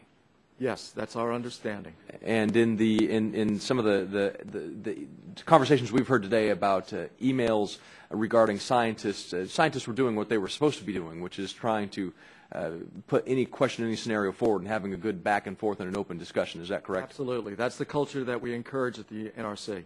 And based on that, some of the discussions we've heard about FOIAs and other emails, that was a year ago, the draft report. It's never been concluded, and your actions haven't had anything to do with those emails. Is that correct? Where we are today is still a draft report, and those issues are still open items that have not yet been resolved. It is, if you looked at any study that we do in the NRC today, you would probably find similar emails where staff are debating the issues internally. Trying to find holes, trying to make sure that you're covering every possible contingency? Yes, that's correct. Including tsunamis in Pennsylvania? I don't think we're doing any studies on that today. Thank you. And Mr. Virgilio, with respect to the spent fuel pools, we talked a little bit about the dry storage casks. What are the advantages and disadvantages of some believe the U.S. should remove older spent fuel pools and place them in dry storage casks. What are the advantages and disadvantages of that policy? Today we believe both designs are safe, but if you look at the highest level, you look at the dry cask storage, it's all passive systems. If you have it in the pool, you're required to have cooling systems, heat removal systems, and systems to maintain the level, as well as the purity of the water. So you put it in a cask, it's pretty much done with. for the life of the cask. And, you know, in the U.S., what do U.S. plans to do to protect against explosion or leaks in these pools? Today, explosions are prevented in terms of ensuring that you have safety-related, seismically qualified systems to provide level control and cooling. So there's always water over the fuel to prevent fuel damage and hydrogen generation. And after September 11th, you went to a checkerboard type of pattern of storage. Has Japan done the same thing? I don't Has know that that helped? they have. We have not only gone to the disperse the hottest fuel in the pool, so it's located in different locations, so it's not all grouped together, and we've also provided additional measures to put water into the pools. But we don't know if Japan has done the same thing. We don't know. Okay. And the safety of the fuel pools, particularly the design of the reactor types in Fukushima, appear to raise legitimate safety vulnerability concerns. What's been done in the United States, you've talked a little bit about it before, to assure adequate emergency cooling rather than what we've seen some of in For the Japan? spent fuel pools? Correct. All of what is there for cooling is seismically qualified, which I believe is probably true in Japan as well today. What we have today, as a result of some of the lessons learned and analysis that we did post 9/11, are additional backup systems beyond the seismically qualified safety-related systems. There are now systems in place to put additional water into the spent fuel pools should an event occur that would disable all of the safety-related equipment. Thank you. Thanks, gentlemen. Next, I believe, is Mr. Griffith. Gentleman from Virginia, Mr. Griffith, for 5 minutes. Thank you, Mr. Chairman. Thank you all for being here. I have learned a lot already. Let me go back to some of the questions the gentlelady was asking a couple of minutes ago. As I understand it, right now we only have plans for 10 miles if there's a nuclear problem. Is that correct, to evacuate, et cetera? The planning requirements include a 10-mile EPZ, evacuation planning zone, for plume, and a 50-mile zone related to ground contamination and food contamination. So there are two different zones. The 10-mile zone is the area related directly to the plume and short-term exposure, which is carefully planned and drilled and prepared. All right. And in light of the fact that we evacuated our folks from Japan at 50 miles and the fact that it does appear that they've had problems further than 10 miles, they did a 12-mile, and I think that Dr. Lyman data indicates that there were some hot spots 25 miles out and so forth. Do you anticipate, and I think you said yes, but I want to clarify, do you anticipate that there may be an extension of the evacuation zone out a little bit further than the 10 miles? I do not want to speculate whether that change will or will not be put in place. That's something that needs to be looked at. It needs to be looked at in the context of all of the other requirements that we have in place and done in consultation with our states, with FEMA, DHS, and other organizations that we work cooperatively with. Let me ask this, and it's just something that I think is pretty easy. If evacuation is not easy, but providing the potassium iodide in sufficient quantities in areas around nuclear reactors, that should be fairly easy. Doesn't it keep fairly well? Potassium iodide tablets will keep reasonably well. I can't give you a specific half-life. Yeah. But so we could theoretically, at the very least, I know evacuation takes a lot of plans, but we could fairly quickly provide or make arrangements to have potassium iodide produced in sufficient quantities and have it in a larger area than the 10-mile zone, could we not? That could be one possibility. Ideally, you would provide protection by not having the individuals exposed. Right. And also keeping in mind that potassium iodide is good only if you are going to be subject to an inhalation or intake hazard of iodine. It does not protect you from any other external radiation or other forms. Okay. All right. Now, I heard something on the news this morning, and I apologize, I had to step out for a minute if you've already covered it, but there was something that I heard that indicated that there was some deterioration of the buildings surrounding the nuclear plants in Japan. Do you all have any up-to-date information on that? Our latest updates are there have not been changes of that nature in the last several weeks. I mean, since the hydrogen detonations that you all saw hopefully saw on television. All right. And then is there anything that I should ask that I haven't asked? Not that I can think of. It's been pretty comprehensive. All right, Mr. Chairman, I yield back my time. Gentleman yields back, and we have the gentleman, Mr. Scalise, is recognized for 5 minutes. Well, thank you, Mr. Chairman. It sounds like all the questions have been asked based on the witness's testimony, but I appreciate the hearing, Mr. Chairman, as well as our panelists, and I know we've got another panel afterwards. On the next panel, there is a witness, just looking at some of the testimony, that looks like is going to give testimony that there's not sufficient battery backup at U.S. nuclear facilities, and in particular, he alleges that 90% of U.S. reactors only have 4-hour capability. Can you address that concern that from what we've seen in testimony for the next panel will be brought up? Over a decade ago, when we promulgated this, what we call station blackout rule, that assumed that all these diverse sources of off-site power are unavailable, and all the diesel generators that are required, on-site power supplies, are unavailable. So you assume all those conditions occur, and then you have to cope with a station blackout for a certain period of time. Now, the coping time sort of depends on the reliability of the off-site network. So we used reliability and ability to restore the off-site power supplies as a mechanism to define the coping times. There's roughly a 60-40 split. If you look at the 100 plants, 104 nuclear power plants in the United States, roughly 60% of those have alternating power, additional on-site power supplies, either additional diesel generators or gas turbines, beyond the safety-related equipment that are assumed to have failed in this analysis. So roughly 40% of the plants rely on batteries.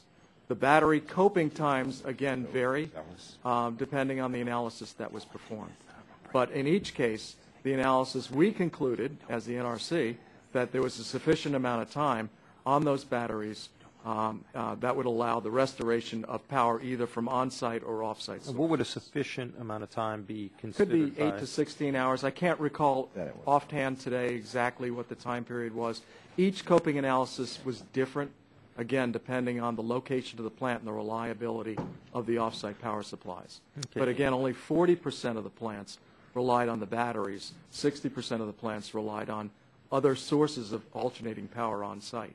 But even within the 40% of the facilities in America, we're just talking about America right now, not comparing what's happening in Japan, but of the 40% of the U.S. nuclear facilities that have a battery backup, you're confident from what y'all have seen that the amount of time that would be required for that battery capacity is sufficient to prevent this type of disaster? That said, yes, given our culture of continuous evaluation in light of the Fukushima events, we're going to go back and look at that again.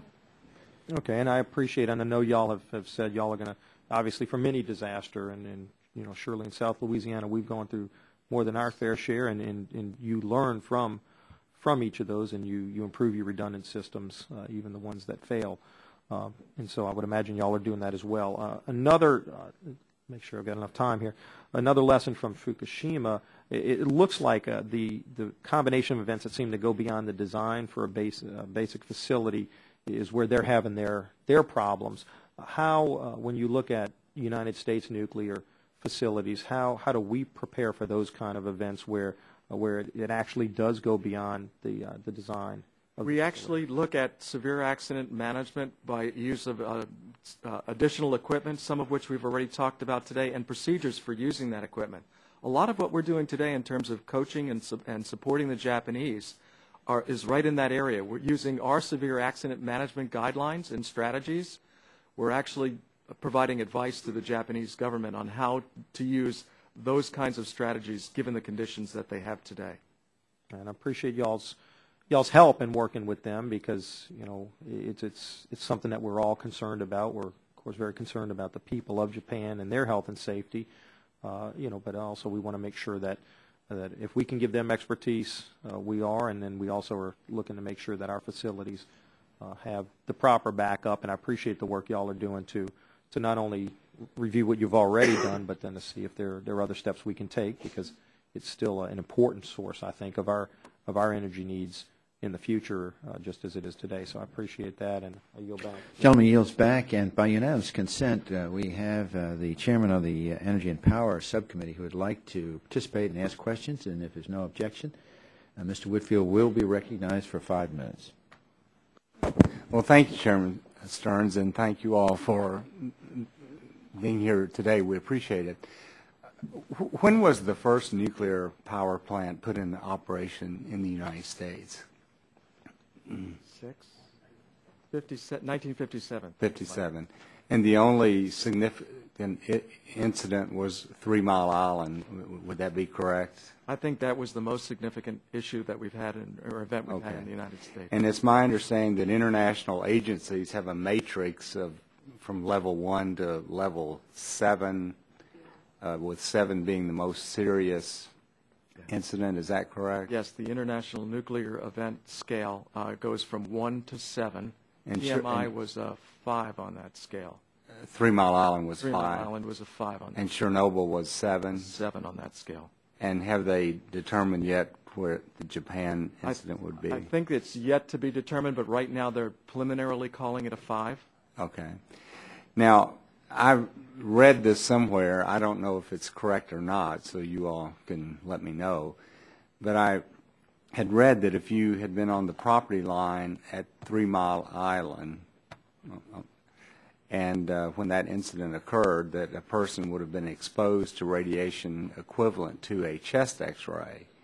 Is that accurate or not accurate? I do not recall if that is specifically accurate.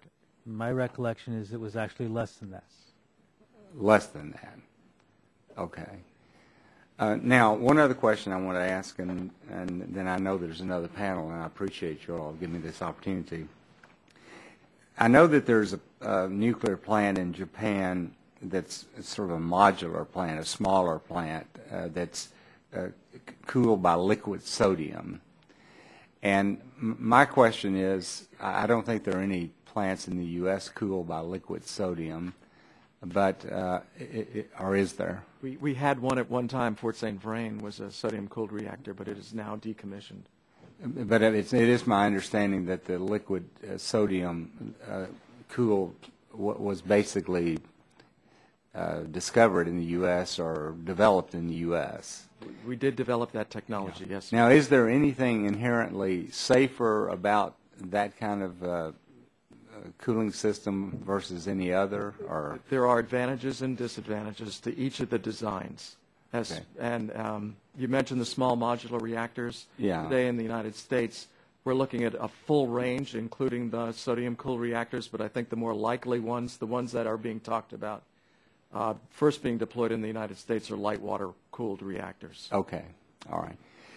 Well, I yield back and balance my time. Thank you. I thank my colleague for participating. We look forward to him again coming to visit with us. I think before Mr. Virgilio, we let you go, I am going to ask briefly some questions and offer this opportunity for the ranking member also. Was the 50-mile evacuation plan an NRC decision? It was an NRC recommendation. Recommendation. Was there a vote on this recommendation? It was coordinated with a number of other agencies, including Department of Energy, OSTP, the White House. Well, if there wasn't a vote on it, how did it get implemented? Can these regulations, the 50-mile evacuation plan, be implemented without a vote by the Commission? Just yes or no? I don't know. You were talking about Japan and the events in Japan. That was done without a Commission vote.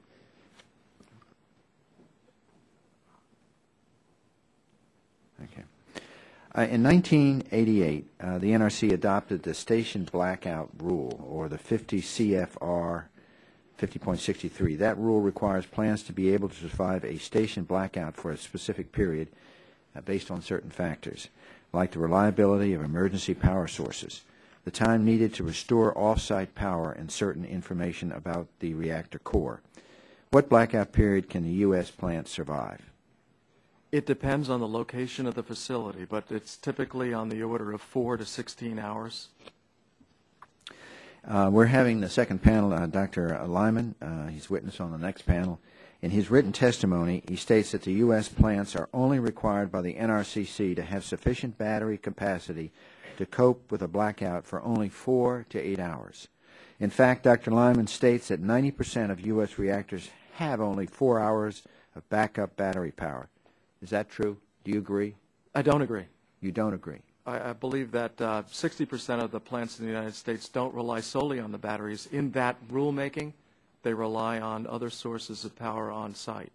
And that's preceded by the fact that each site has to have redundant emergency diesel generators and multiple ties to the off-site network. So the station blackout rule assumes that none of that is operable, and then it goes on to postulate and require additional on-site power supplies. Does the NRC require any other form of backup power other than the batteries? Well, the normal power supplies are diesel generators that are located on site that are seismically qualified, safety-related diesel generators that would provide power should there be a loss of off-site power to the nuclear power plant. If that paradigm was true in Japan that's here in the United States, would that have made a difference in your opinion? I believe it was in place in Japan, and what made the difference was the tsunami, and we believe now it had an impact on the fuel oil supply for the on-site diesel generators.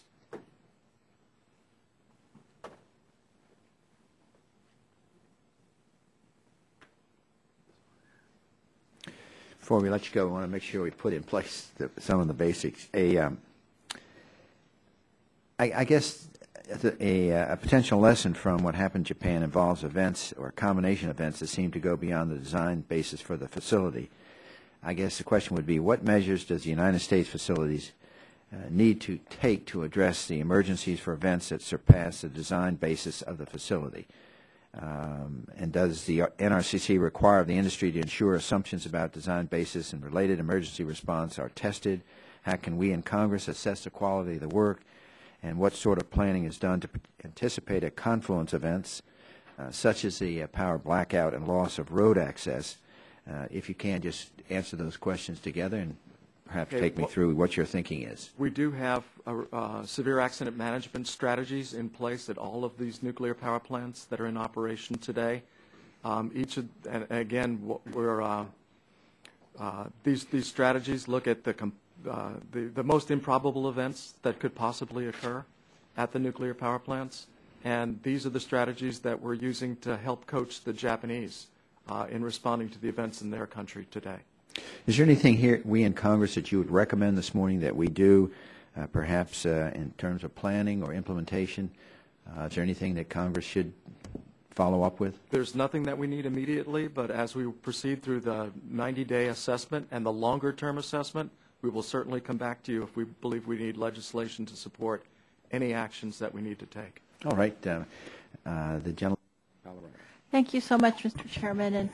And sometimes in Congress we get into these kind of modes where it looks like all the Democrats are attacking nuclear power and all the Republicans are defending it, and I don't think that's what we're intending here. What we're intending is to make sure that the unintended and the emergency doesn't happen here like it happened in Japan. We saw this in the Gulf last year when everything that could have gone wrong with the Deepwater Horizon did. And so as a result, we had the unthinkable happen. So that's why I just want to follow up on the questions that we're asking you. Because in Japan, you know, it's one of the most advanced technologies in the world and the most advanced economies. And in fact, at this Fukushima Daiichi plant, they knew that they were in an earthquake zone, and they designed the plant for the earthquake zone to the best of their technologies at that time, correct? That's our understanding, yes. And they designed it for the earthquake, and in fact, it appears at this early stage that the plant survived the earthquake, correct? That's our understanding. But then the next thing that happened was the tsunami, is correct? That's our understanding. And they had designed the plant to withstand a tsunami. They had the seawalls, correct? The details around the design for the tsunami, I'm not familiar. Right, but they thought that they were designing it Yes, to withstand a tsunami, right? Some level. But then the tsunami breached the seawall, right? Correct. So this was an extraordinary circumstance that had not been predicted, right? And then the way that the plant was designed is it got the electricity for the cooling off the grid, right? Normally, yes. And then it had a backup of the diesel, right? Yes. But then when the tsunami breached the seawall, then the diesel supply was cut off, as you said, correct, Mr. Virgilio? Yes, that is correct. So then they had a battery backup after that, but that only lasted 6 to 8 hours, correct? Our understanding, yes. And so then what happened is they were not able to reconnect any other power supply because of the devastation of the earthquake and so on. And that's what led to some of these problems, right? Now they are connecting the power supplies. Right, Immediately but it's following weeks. the accident. It's weeks later now. Right. So some of our plants in the United States have a similar backup type of design where they go off the grid, then there's a diesel backup, and then there's a battery backup for that. Correct? Yes. And that includes the Peach Bottom plant that we were talking about earlier, right? Yes. And so if those mechanisms all fail and you have to go to the battery backup at the U.S. plants, the question someone else was trying to ask you is those batteries that are the third tier backup are 4 to 8 hours, correct? Yes. Yes, and so one of the things we need to look at, and I'm sure the NRC is looking at in its analysis, especially with what happened in Japan, is can we get that third-tier battery backup? Can we get batteries that will last longer in case there is some devastating rupturing of the electrical source so you can't get it hooked back up, right? A specific line item in our lessons learned actions. Is that we should look at look at station blackout, look at it in light of Fukushima, right. Is a specific line item in our action plan. And the NRC, when it looks at plants in the U.S., doesn't just look at plants that might be impacted by, say, tsunamis, right? We look at all plants right. against a certain range of I mean, there's plants in the U.S. that could have different reasons yes. for disruption of the electricity, which would cause the cooling systems to fail, right? A specific line item in our plan to look at all natural phenomena. And unnatural phenomena. You know, the unspoken word the chairman and I are talking is terrorism. I mean, you know, you could have some kind of devastating terrorist attack, God forbid, that knocked out the electricity and you couldn't get it reconnected, and for some reason the diesel failed, and then you are in the battery, right? Therein lies the rationale for why we required the B5B equipment. Right. And so one of the things that you're looking at in this SORCA analysis is, does that B5B equipment work, right? Yes. And you know, that's all we're asking is that we continue, as we get more knowledge and information, we continue to think the unthinkable. That's what we're looking for here, and I think you would agree. That's our culture. Thank you very much. I yield back. I thank the gentlelady, and we're now going to call up the second panel and thank both of you for your time. Thank you, sir. Testifying. And the second panel, the first witness is Mr. William Levis. Mr. Levis is currently the President and Chief Operating Officer of PSEG Power. This company operates 2 nuclear generating stations and is part owner of another. Mr. Levis is testifying on behalf of the Nuclear Energy Institute, or NEI. The second witness is Dr. Edward Lyman. Dr. Lyman is Senior Staff Scientist at the Global Security Program at the Union of Concerned Scientists.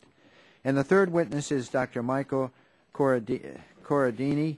He is Chair of the Nuclear Engineering and Engineering Physics Program at the University of Wisconsin in Madison.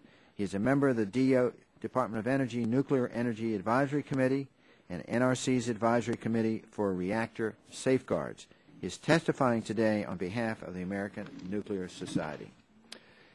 And I say to all of you, you know that you are about to give your testimony that you're about to give is subject to Title 18, which is Section 1001 of the United States Code. When holding an investigative hearing, this committee has a practice of taking testimony under oath. Do you have any objection to testifying under oath? No, Mr. Chairman. No, I hear no. Mr. Chairman. I advise you that under the rules of the House and the rules of the committee, you're entitled to be advised by counsel. Do you desire to be advised by counsel during your testimony today? No, Mr. Chairman. If not, if you'd please rise and raise your right hand, and I'll swear you in. Do you swear to tell the whole truth and nothing but the truth, so help you God? Yes, sir. I do. And thank you.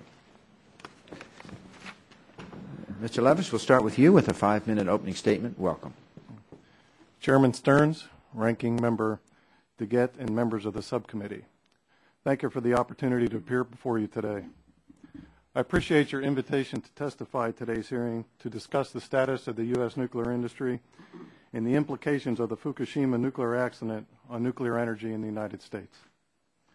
I am testifying today on behalf of the Nuclear Energy Institute, the nuclear energy industry's Washington-based policy organization. My remarks today will cover 4 points. First, U.S. nuclear power plants are safe. Second, safety is the U.S. nuclear energy industry's top priority. Third, the U.S. nuclear energy industry has a long history of continuous learning from operational events. We will do the same as a result of the Fukushima accident. And fourth, the U.S. nuclear energy industry has already taken proactive steps to verify and validate our readiness to manage extreme events. We took these steps early without waiting for clarity on the sequence of failures at Fukushima. Regarding the first point, U.S. nuclear power plants are safe. They are designed and operated conservatively to manage the maximum credible challenges appropriate to each nuclear power plant site. U.S. nuclear power plants have also demonstrated their ability to maintain safety through extreme conditions, including floods, hurricanes, and other natural disasters. U.S. nuclear reactors are designed to withstand earthquakes, tsunamis, hurricanes, floods, tornadoes, and other natural events equal to the most significant historical event or maximum projected event, plus an added margin for conservatism without any breach of safety systems. Recent experience with earthquakes in California, Hurricane Andrew in Florida, and Katrina in New Orleans repeatedly demonstrate that U.S. nuclear plants can withstand severe natural events. In each case, safety systems functioned as designed, operators responded effectively, and emergency training proved successful. Regarding the second point, safety is the U.S. nuclear industry's top priority, and complacency about safety performance is not tolerated. We know we operate in an unforgiving environment where the penalties for mistakes are high and where credibility and public confidence, once lost, are difficult to recover. All of the safety-related metrics tracked by industry and the Nuclear Regulatory Commission demonstrate high levels of excellence.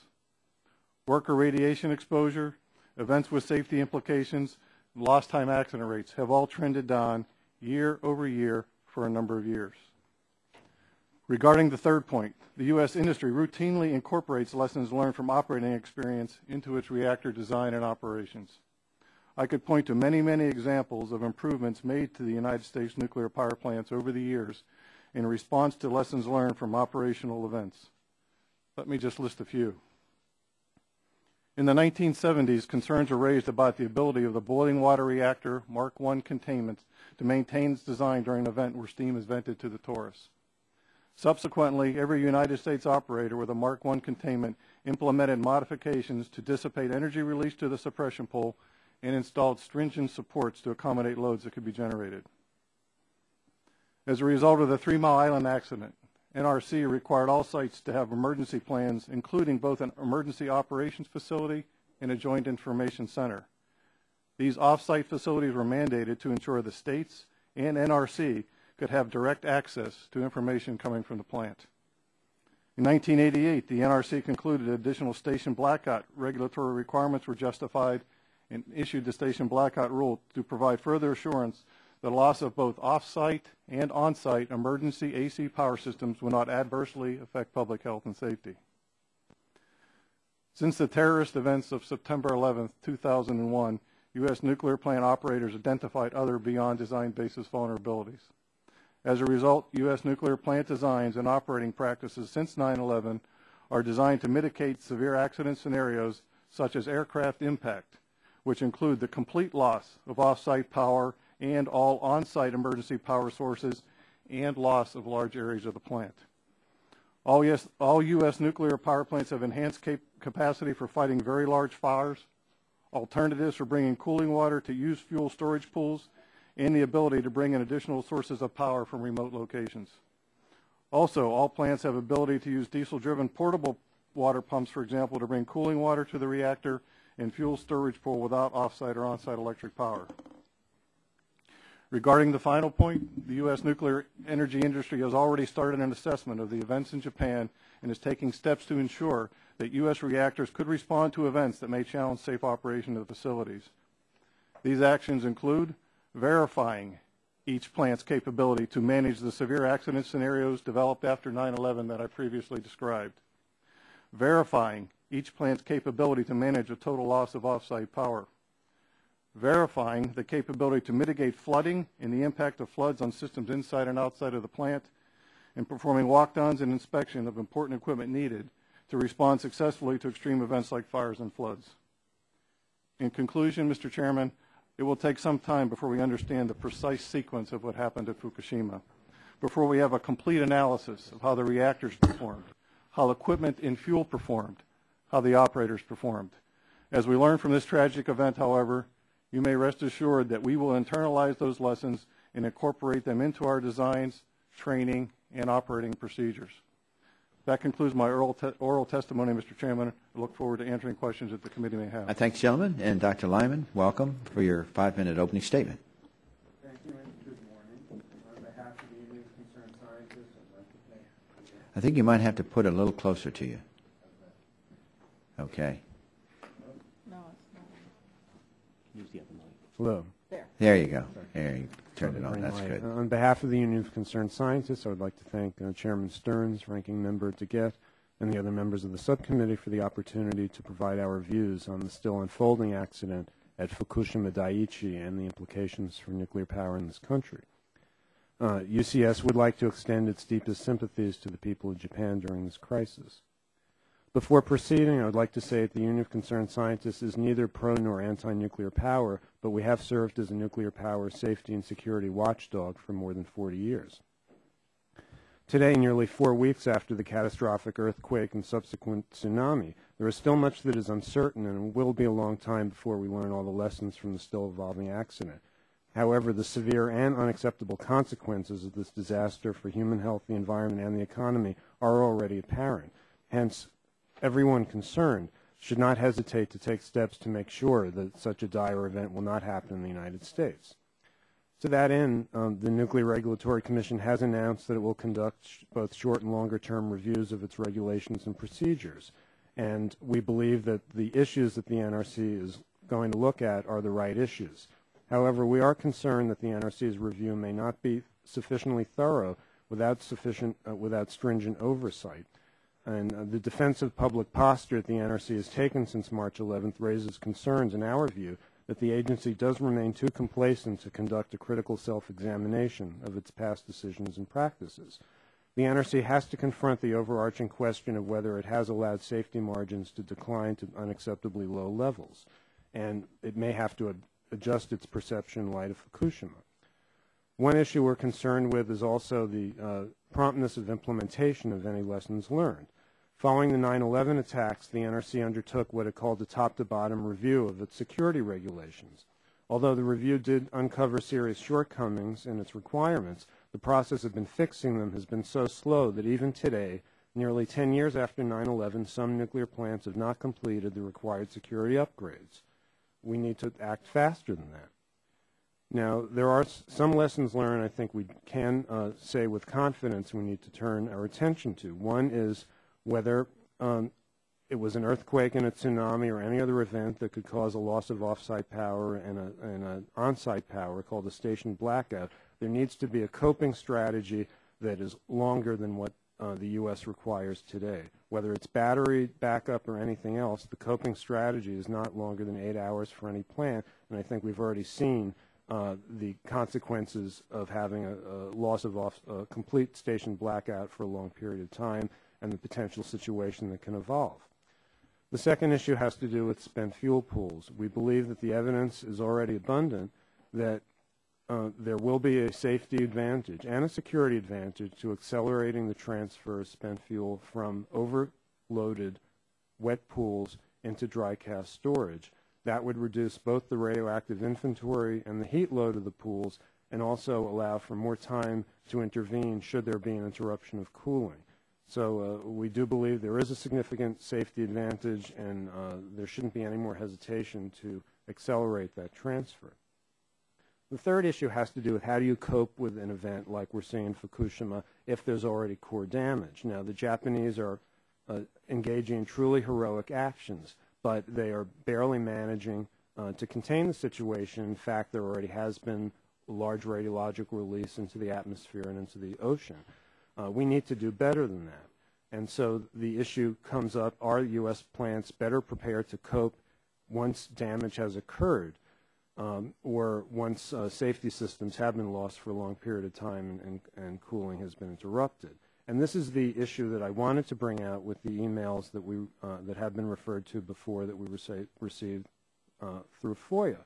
The issue is really that the NRC and the industry are taking credit for these measures. We've already heard it today as an example that we're better prepared to deal with the aftermath of the Japanese accident. But the fact is, many of these measures are not seismically qualified. There's no guarantee that they would work under these severe conditions. In fact, the memos indicate that there is concern among some NRC staff about whether the credit should be taken for them in internal studies. So I question why credit should be taken for them when the NRC and the industry are out talking about the safety of plants today. They need to establish a more secure and more reliable equipment and supplies and procedures for dealing with the aftermath of this event. Finally, with regard to emergency planning zones, we believe the expansion to 50 miles was appropriate for U.S. citizens of Japan, and we do believe there needs to be a new examination of the requirements here at home. Simply saying that we can expand from 10 to 50 miles if we have to is not adequate, because if you don't plan for that kind of an expansion, certainly in some areas of this country where the densely populated areas, that expansion may be chaotic and ineffective. So you need planning for emergency planning. And with that, I would like to stop, and I'd be happy to take your questions. Thank you. Thank you, gentlemen. Corradini, welcome, and appreciate your opening statement for 5 minutes. Thank you, Mr. Chairman, Stearns, and Ranking Member DeGette, and subcommittee members. I'll try to be brief since I'm the last. Currently, I'm Chair of Nuclear Engineering and Engineering Physics at UW-Madison. I also serve on the DOE's Nuclear Energy Advisory Committee and the NRC's Advisory Committee on Reactor Safeguards. I appear today on behalf of the American Nuclear Society, and the ANS is a professional society comprised of about 11,000 men and women who work in the nuclear industry, the medical community, our national labs, universities, and government. On their behalf, I'd like to express my deepest sympathies to the people of Japan for their loss and hardship. Also, I've been asked by the ANS to co-chair with Dr. Dale Klein, former chairman of the Nuclear Regulatory Commission, a special commission on Fukushima Daiichi. This commission will bring together experts from the nuclear and health physics disciplines to examine the major technical aspects of the event. I'd like to focus today on what we know so far based on news reports and reports from within Japan. Following the March 11th earthquake, the reactors at Fukushima Daiichi, Daini, and Osinawa all shut down automatically as designed and emergency power systems were successfully activated. This occurred even though the quake exceeded the reactor's design base. It was the tsunami which dealt the crippling blow to Fukushima Daiichi. The surge of water reportedly was over 40 feet high, overwhelmed the 17-foot seawalls, and by all indications wiped out the plant's off-site power supply as well as its backup generators, associated pumping, electrical, and venting systems for units 1 through 4. Battery power control and pumping systems operated until about midnight Friday. Then the plant slipped into a blackout condition. With no cooling available, the reactor cores heated up, damaged fuel rods, and caused chemical reactions that resulted in a buildup of hydrogen inside the reactor vessels. Tokyo Electric Power Company, or TEPCO, was able to begin so-called feed and bleed seawater injection by Saturday afternoon using portable generators and pumps. However, as steam was released from the reactors, so was hydrogen, which ultimately accumulated at the top of the reactor buildings, exploded, causing severe damage to the structure outside the containments. The spent fuel pools experienced problems as well. For reasons that are not completely clear at this time, water levels dropped in the first few days, causing hydrogen generation and combustion. fuel rod cladding failures, and releases of radioactivity to the environment. Subsequently, TEPCO used seawater, then fresh water, to refill the pools. Clearly, this was a major accident. So what are the effects of the accident on the surrounding region? Immediately after problems at Fukushima were apparent, Japanese officials quickly evacuated people within the 12 and then eventually 20-kilometer radius of the plant. In the first few days after the earthquake, the airborne radiation levels in the vicinity spiked repeatedly. However, by a week after the event, they had fallen to levels a couple of times natural background, and in fact, readings outside the 60-kilometer radius of the plant are also close to normal, or now close to normal, excuse me. Clearly, the cleanup will be long and expensive. It is necessary to continue monitoring the effects of radioactive releases. We will have to be mindful of the migration of radionuclides into the food chain. Also, we hope that the plant personnel that are on site dealing with and stabilizing the situation do not suffer excessive radiation exposure, but none to date. However, at this time, all indications are that this event will not have significant public health consequences in Japan. So what are the relevant lessons for the U.S. plants? First, it's highly unlikely that a Fukushima event could happen in the United States. We have no operating nuclear plants on active subduction faults.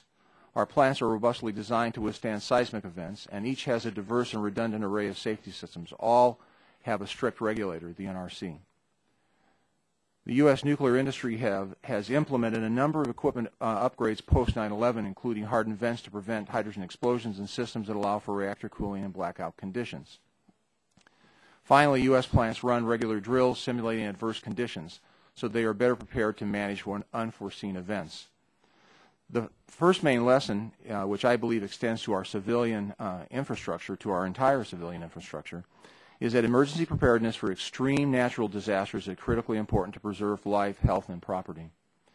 Secondly, we continually need to ask ourselves the hard what-if questions. We did this after the 3 Mile Island accident, which resulted in a severe accident management guidelines being used in U.S. plants today. We also need to re-examine our short and long-term management of spent nuclear fuel. Lastly, we have to be prepared to recognize success within failure.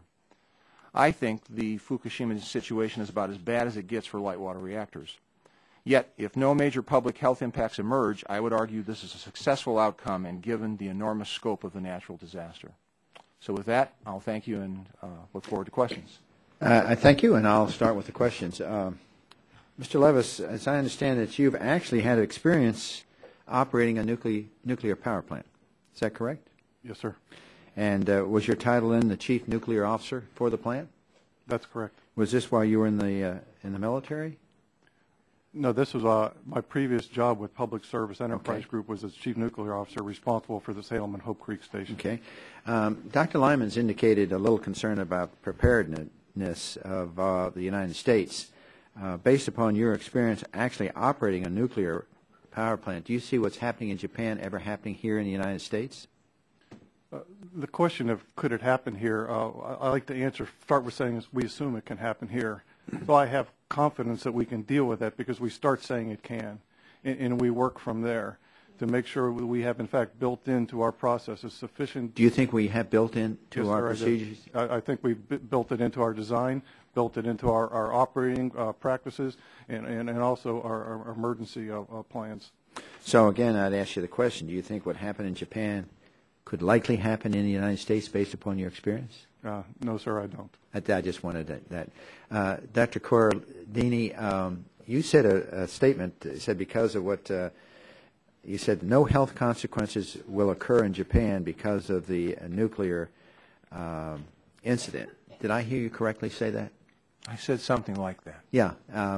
So in your opinion, notwithstanding what's happened there, you feel confident no long-term health care problems will occur in Japan. And what do you base that on? Is that just based on? So I think in my written testimony, what I've had access to are essentially reports from the NISA, with the Nuclear and Industrial Safety Agency, and their releases of radiation monitoring.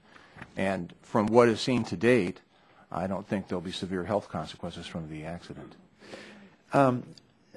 Mr. Lewis talked a little bit about preparedness that Dr. Lyman talked about. Do you mind just maybe commenting upon what Dr. Lyman said in terms of U.S. preparedness? He said a number of things. You're welcome to Which comment. one would you like me to Well, you're pick welcome on? to comment on all of them. Well, it's an I think open-ended question for you to.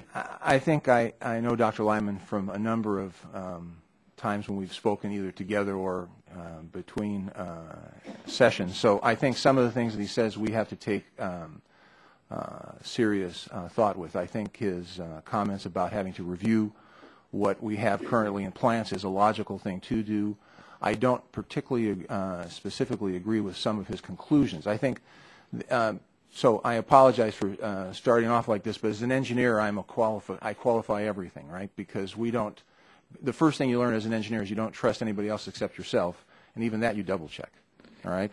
So I agree on many counts with what Dr. Lyman says in terms of we have to be concerned about. I don't necessarily come to the same conclusions about how I would act upon those concerns. And what conclusions do you draw differently than Dr. Lyman?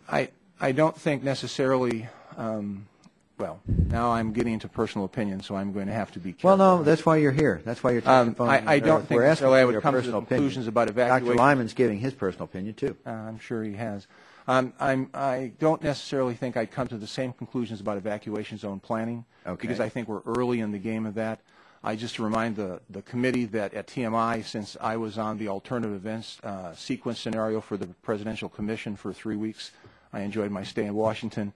2 days after TMI, we asked to move the evacuation zone from 10 miles to 20 miles, right, based on some hypothetical possibilities. So we can take actions as appropriate to protect health and safety of the public and the area surrounding the plant, but we have to be careful in how we do it. I would say that if I were personally to think a plan forward, I would say I'd like to look at risk-informed decisions relative to evacuation planning, where I'd actually look at, and I think Mr. Virgilio said this probably best, where you're looking at essentially the possibility of events that can occur, the consequences of those events, and try to decide from some sort of risk context. So assuming a size for an evacuation zone, to me, is a bit too early. Mr. Lewis, you've heard the first panel. You might, and Dr. Lyman mentioned the SORCA analysis and the B5B emails. Is there anything you'd want to comment based upon what Dr. Lyman said about that, or perhaps what the first panel talked about? Yeah, since the SORCA is a draft report, I haven't had the benefit of seeing it since it hasn't been released. But what I can't comment on is the B5B items we talked about. I mentioned in my testimony we verified them. Yeah. We know the work. We've trained our people to make them work, and we've demonstrated the equipment will work. And if I could add there, this is not just one or two checklists we developed. For our particular station, this is over 100 procedures that we have put in place to basically address the what-if questions that we know and understand today. So I'm very, very confident that we can implement these procedures and the equipment will work. Okay. My time has expired. The gentlelady from Colorado is recognized for 5 minutes. Thank you so much, Mr. Chairman. Mr. Lewis, I think we're all happy to hear you say that it's the industry's view that what happened in Japan could not happen in the U.S. today. But I'm going to assume that you don't mean that we can't take lessons from what happened in Japan and improve our situation in the U.S. even better, correct? That's correct. And Dr. Cordini, you're nodding your head. Yes, you would also agree with that. Every system that we build as individuals or groups can be improved. Right. And so we learn from every event. So that's all we're trying to figure out today is how can we take lessons from this and improve on that. The new equipment and the procedures for nuclear reactors that was ordered by the NRC after September 11th, the B5B mitigating systems that we've been talking about, actually made a big difference in the draft results of the modeling that we've been talking about of the severe reactor accident scenarios at the Peach Bottom nuclear plant, which, as we've heard, coincidentally has the same design as the Fukushima reactors in Japan. With the new post-9/11 equipment, the Peach Bottom reactor narrowly avoided core damage in a complete loss of power scenario, And without that equipment, core damage occurred in the simulation. And so, Dr. Lyman, I want to ask you a couple of questions about the memo and the documents that the Union of Concerned Scientists released today about NRC's modeling and simulation as part of the SORCA project. I believe that you testified you got these documents through a Freedom of Information Act request, right? That's correct. And you release, if you can pull that mic closer, we can't. Okay. So you're releasing 2 internal NRC emails that indicate that there were disagreements about NRC analysts as to whether the new equipment and procedures, the B5B measures, would really work, right? That's correct. And Mr. Chairman, I ask unanimous consent to put those emails into the record now that they've been released. No objection. So ordered. Now, on July 28, 2010, an NRC staff email summarized the concerns of the NRC senior reactor analysts, or SRAs, who work in NRC's regional office as follows.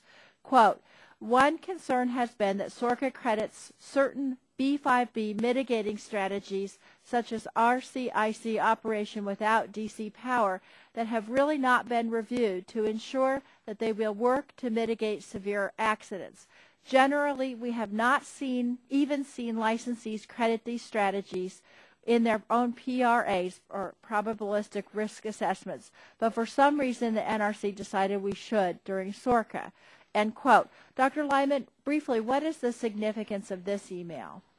The significance of this email is that in the context of the actions which NRC or certain NRC staff wanted to credit in the event of a severe accident like occurred at Fukushima, where you have a complete loss of power, which is called a station blackout, and then eventual loss of battery power. The question is, there's one system that you might be able to rely on to continue to provide cooling even in those severe circumstances, and there are presumably some techniques or equipment that would enable you to do that.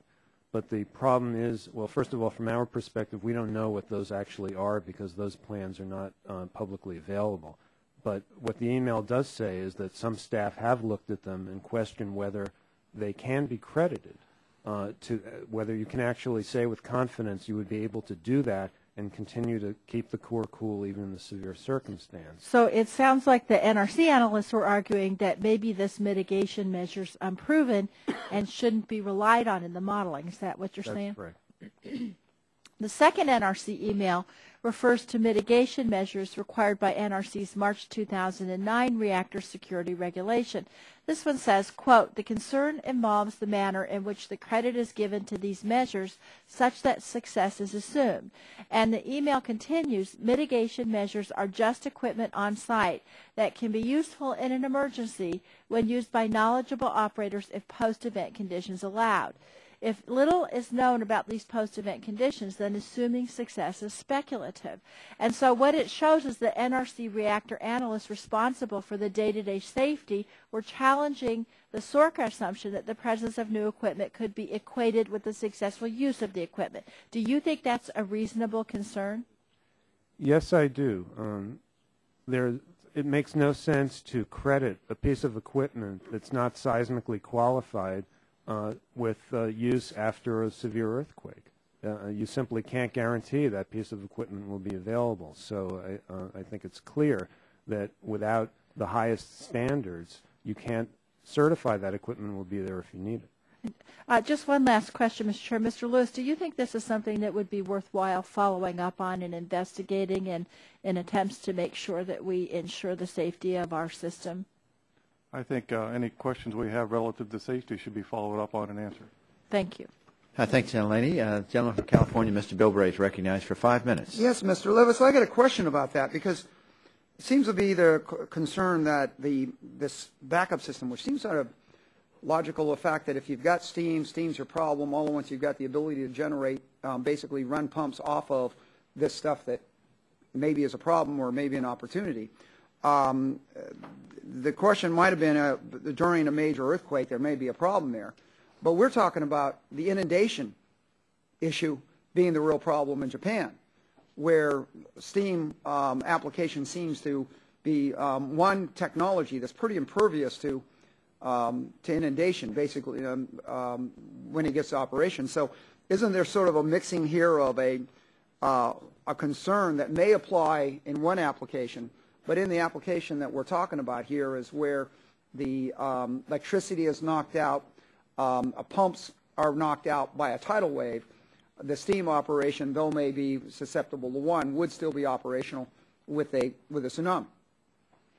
I think Mr. Virgilio explained that fairly well this morning. It wasn't the event that got you there, but the consequences of that at the reviewed, and the consequence may be a loss of total power offsite and onsite, and whether water caused it or didn't cause it. But having the mechanisms to deal with that loss of offsite power is what was reviewed, and in every licensee demonstrate that they have the ability to do that. So basically, the interesting thing here is that you've got the one technology that might be susceptible to water, but the other one won't be. Even if the assumption was this one may be susceptible to earthquake, the other system is less susceptible to earthquake. So having a variable backup system, rather than being damned, seems like we should be embracing it. But let me move on this. Somebody spent a little time on disaster preparedness. Does anybody know if the Japanese in this area had a reverse 911 for their emergency evacuation system? I don't know. I am not aware, but what I do understand is they took early and timely action to evacuate citizens within the area. Okay, well, I just want to point out that San Diego, we used our nuclear warning system during the major fires in California to evacuate people. That in the United States, we have the capability of calling directly into the home and calling each home and telling them they're in an area that needs to be removed, or they're in an area that may have to be moved in 15 minutes or whatever. We've got that capability, and as far as I know, I don't see the rest of the world has come up to that, and that's one of those things that we're way ahead of that we don't even talk about. But for those of us that are involved in disaster preparedness, I think it's a really, really important factor we need to address. I've got a question for you, Doctor, about the public safety issue, because I may have a nuclear power plant up north, but I've got 3 of them within a half a mile of San Diego, downtown San Diego. I've got one that, and some of them that are with 100 yards of residences in Coronado.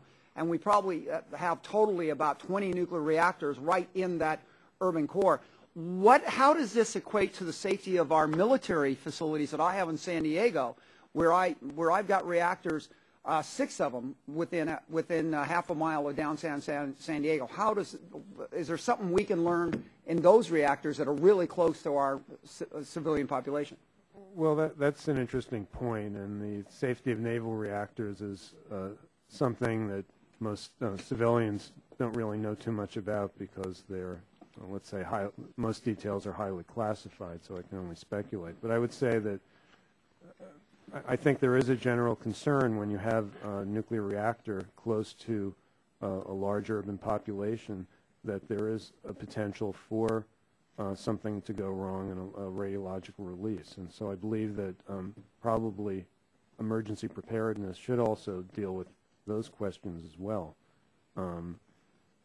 However, I think there are differences between the way the military regulates its nuclear power plants and the way the Nuclear Regulatory Commission does.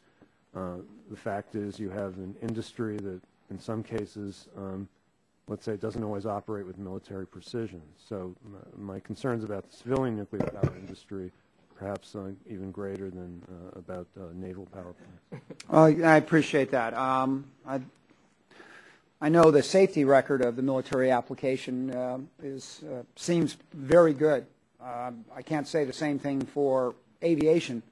I've had constituents killed by the planes falling out of the sky. In fact, we've had a lot of that over the years. But the one technology seems to have not had that problem, and we ought to keep an eye on it. So, Mr. Chairman, I think that we need to talk about the fact that quickly the hydrogen problem in Japan, they had a structure built over their containment structure that contained the hydrogen. And I guess I go with Mr. Lewis.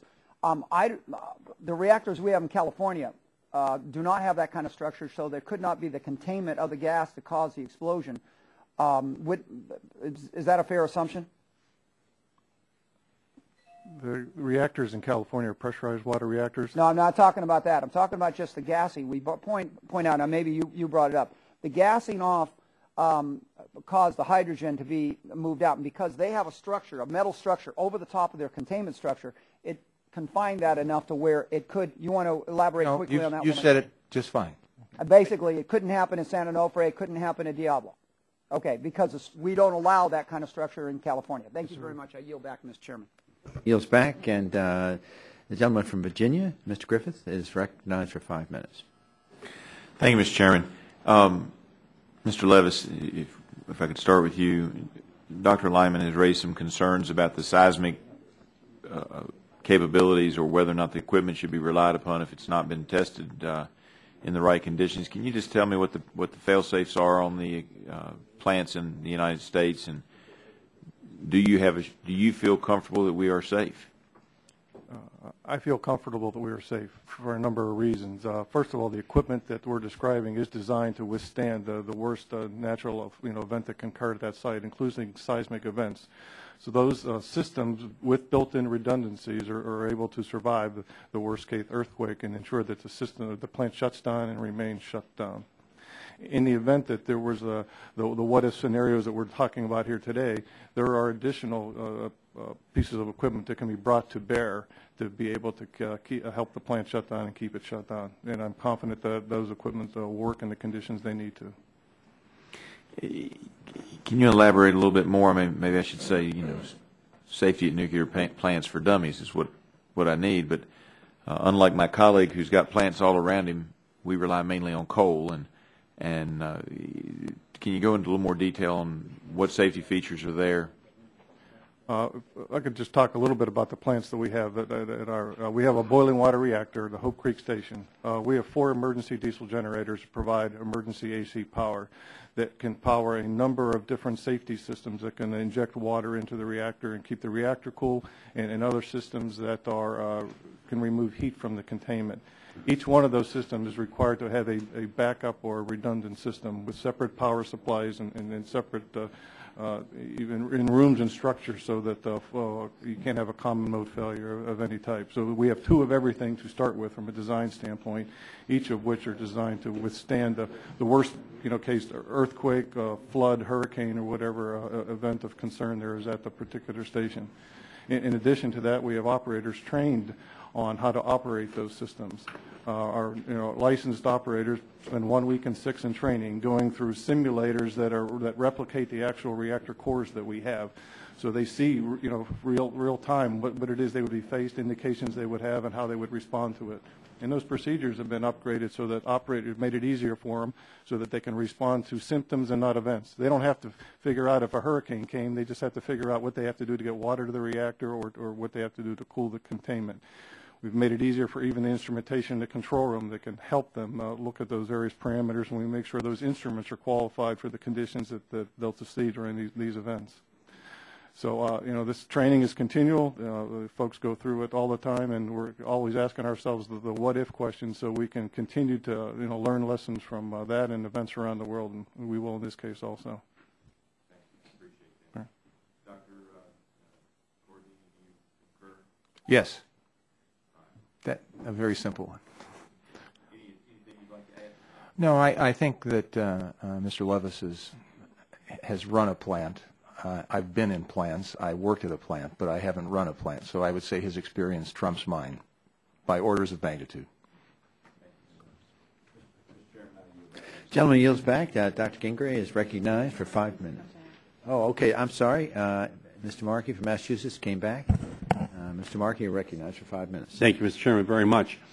In the United States, we have a 10-mile emergency planning zone around each nuclear power plant, and it is only within this zone that there are plans and emergency drills for evacuation, sheltering in place and stockpiling of potassium iodide, which can eliminate thyroid cancers caused by radioactive iodine. Yet in Japan, the NRC has recommended a 50-mile evacuation zone for residents of the United States. Cesium has been found at levels that triggered relocation after Chernobyl 25 miles away. So the NRC has provided potassium iodide to its staff in Japan. The U.S. Embassy is making it available to U.S. personnel as far away as Tokyo. And the U.S. government is stockpiling it outside the 50-mile evacuation zone. Mr. Lyman, the NRC has obviously concluded that a 10-mile emergency planning zone isn't large enough to deal with the Japanese meltdown. Do you think the emergency zone in the United States is large enough at 10 miles? No, Congressman Markey, I do not. I believe that U.S. plants are vulnerable to the type of event we've seen in Fukushima, and that event has demonstrated there could be significant radiological exposures far beyond 10 miles. Yeah. You know, after Chernobyl, everyone, and I was the chair of the committee, the Energy Subcommittee that had a hearing right after Chernobyl, and everyone said, well, you know, that's a bad design at Chernobyl and a repressive political regime, and it couldn't happen here. That was that hearing. At this hearing, however, it's more difficult because Japan is our technological equal. You know, we import all of our electronic equipment from Japan that we buy on a daily basis. So it's obvious that we can learn a lot of lessons, if we're willing to, from Japan and be a little more modest about mankind's ability to control nature, to control unpredicted events technologically. Let me move on. This, in terms of the spent fuel, which has been one of the main sources of radiation at the Japanese nuclear reactors. In 2008, Chairman Yaskow said that he believed that, quote, the most clear-cut example of an area where additional safety margins can be gained involves additional efforts to move spent nuclear fuel from pools to dry cask storage. Dr. Lyman, do you agree that the chances of a spent fuel fire and radiation release would be lower if spent fuel was moved out of the giant swimming pools and into dry cask storage as soon as possible? Yes, I do believe that you would get a lower risk if you remove some of the fuel from the pools, reducing the density and reducing the heat load, and also improving the potential for circulation between assemblies. So some people might say that the likelihood of anything bad happening is so small that there really isn't any difference between having them in the swimming pools or moving them into dry cask. What would you say to that? Well, I would say what happened in Fukushima shows us that we do not really understand the fundamental likelihood of a variety of accidents. It's apparent that there's already a challenge to one of the spent fuel pools that was probably not predicted. It surprised a lot of people, and so I would say there's going to have to be a reevaluation of what we do know and what we don't know. Yeah. So a terrorist might be able to attack one of these swimming pools outside a nuclear power plant? Yes, there's always a concern that a terrorist attack on a spent fuel pool could cause what's called a rapid drain down, which would lead to an overheating of the pool in a relatively short period of time. And again, these swimming pools are not inside a containment dome in the United States. They're outside of the containment dome. Is that correct? That's right. They're not contained within the primary containment, and the structure they are contained around the reactor building is not designed to be leak tight or pressure resistant. And we learned from documents captured from al-Qaeda that nuclear power plants are at the very top of the terrorist target list of al-Qaeda in the United States. Is that correct? I'm not familiar with the intelligence, but the Nuclear Regulatory Commission has said that there's an ongoing threat to U.S. nuclear power plants. Thank you. The meltdown in Japan was caused by an electricity outage that was itself triggered by the earthquake and tsunami. But most nuclear reactors here are only required to have 7 days' worth of diesel fuel for their emergency generators and only 4 to 8 hours' worth of battery capacity in the event of their diesel generators failing.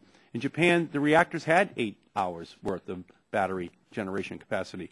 Don't you agree that the NRC's regulations should be changed to require more diesel fuel and greater battery capacity in order to give emergency responders more time to be able to figure out the physics and the electronics of the mess that they could be confronted with because of some natural disaster? Yes, I do agree that there needs to be a reexamination of the assumptions about the ability to rescue a plant in need in the event of a significant natural disaster or terrorist attack that could have damage to the surrounding infrastructure. I think the assumptions for a coping capability at plants are based on overly optimistic assumptions about the arrival of the cavalry. Yeah, I thank you, and I thank you, Mr. Chairman. Gentleman's time has expired.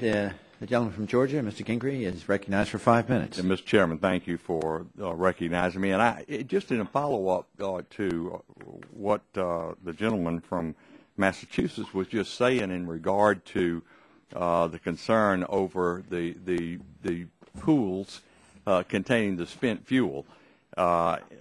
There, in fact, he's right, 144 million pounds of spent fuel above ground at these 103 reactor sites across the country, just sitting there waiting to be transported to Yucca Mountain in dry storage. I don't know how many hundreds of meters below the surface in that abandoned salt mine, like, of course, they do in Scandinavia. And yet I never heard the gentleman from Massachusetts express any outrage when President Obama, a year and a half or so ago, defunded any ability to transport that dangerous, as he described it, spent fuel in those swimming pools to Yucca Mountains. Kind of interesting. Let me let our witnesses, Mr. Lewis and Dr. Cordini, answer a couple of quick questions. At this point, it appears that loss of power and backup power was a key factor to the loss of control of the cooling in the Japan incident. Would you agree with that, the two of you? And they're shaking their heads, yes. What safeguards in the United States can you point to that suggest our facilities would be prepared for a disaster that knocks out two forms of power, the diesels and the electric grid? If I could start first with the design of where the diesels are in particular. They are in seismic, rugged structures and designed to be also flood-proof. So if you look at the elevations and the height, water would be prevented from getting in there, and the diesels themselves would be qualified for the seismic event. So safety-related, very rugged structures to begin with. Dr. Cordini? No, I agree with you. I agree with Mr. Levis. I was going to just comment on that. The whole premise of the way nuclear power plants are designed and operate in the United States is defense in depth, that you have multiple independent barriers for protecting and keeping radioactive materials where they should be. And in fact, these, at least the two nuclear plants that are being licensed in the process of being constructed now at Plant Vogel in Waynesboro, Georgia, in my state, by the Southern Company, their ability to cool is not dependent, is it, on electric grid? They have sort of a gravity situation which would protect them from this kind of a catastrophe. That's correct. Is that correct? Yes, sir. That's correct. Thank you. Dr. Lyman expressed concern that there's not sufficient backup battery requirements at facilities, that 90% of the United States reactors only have 4-hour capability. I'd like for both of you to respond to that concern. The 4-hour requirement actually came in the regulations in 1988. I have one of those 4-hour plants, and I can tell you what it is we've done since that period of time. Is our procedures that I've talked about that we have to cope with this event, the first thing we do is we strip the battery of its load so that 4 hours becomes 8 hours. And in addition to that, if it looks like the battery life is becoming depleted, I have backup emergency generators on the site that I can power the battery chargers and do that indefinitely until such time as I can get emergency or AC power restored to the plant. Dr. Cordini, are you confident at present that the United States facilities have sufficient redundancy to provide that backup power after some such disaster? Yes, sir.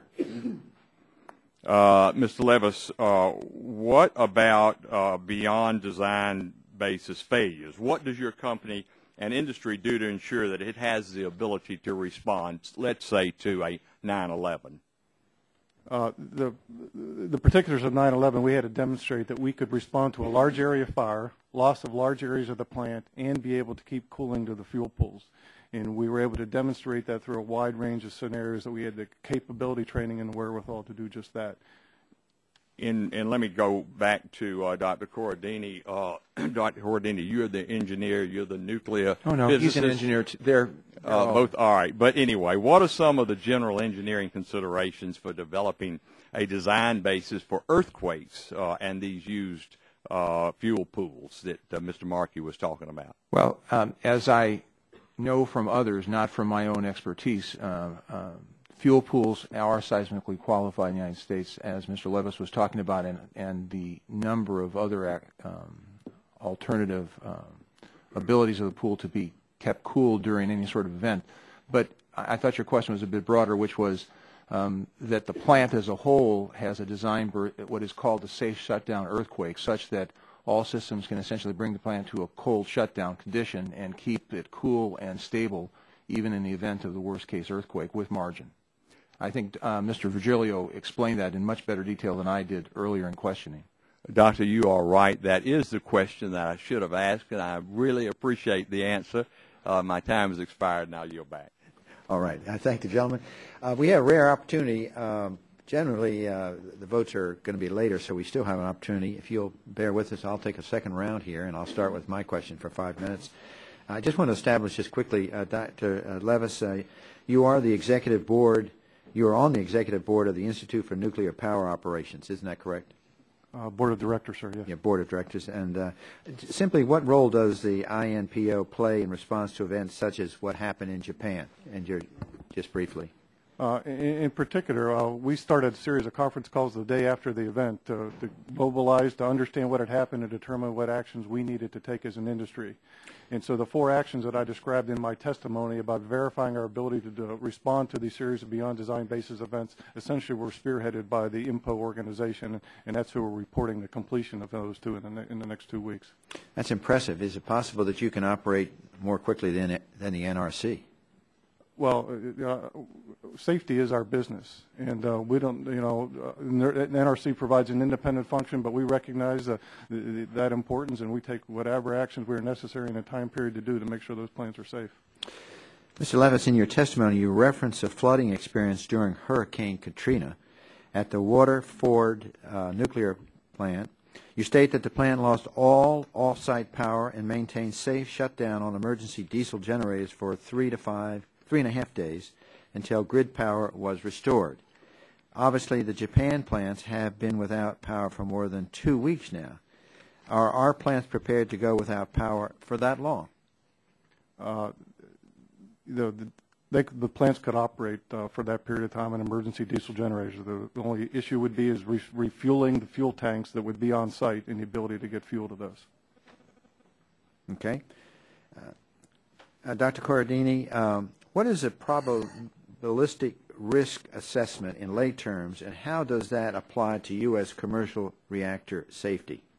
Well, let me start by trying to avoid answering your question by saying you should bring Commissioner Apostolakis on, since he was one of the early originators of the process and knows it quite well. But from my understanding, it's simply answering 3 questions, which is what can go wrong, what's the likelihood of something going wrong, and what are the consequences of it, right?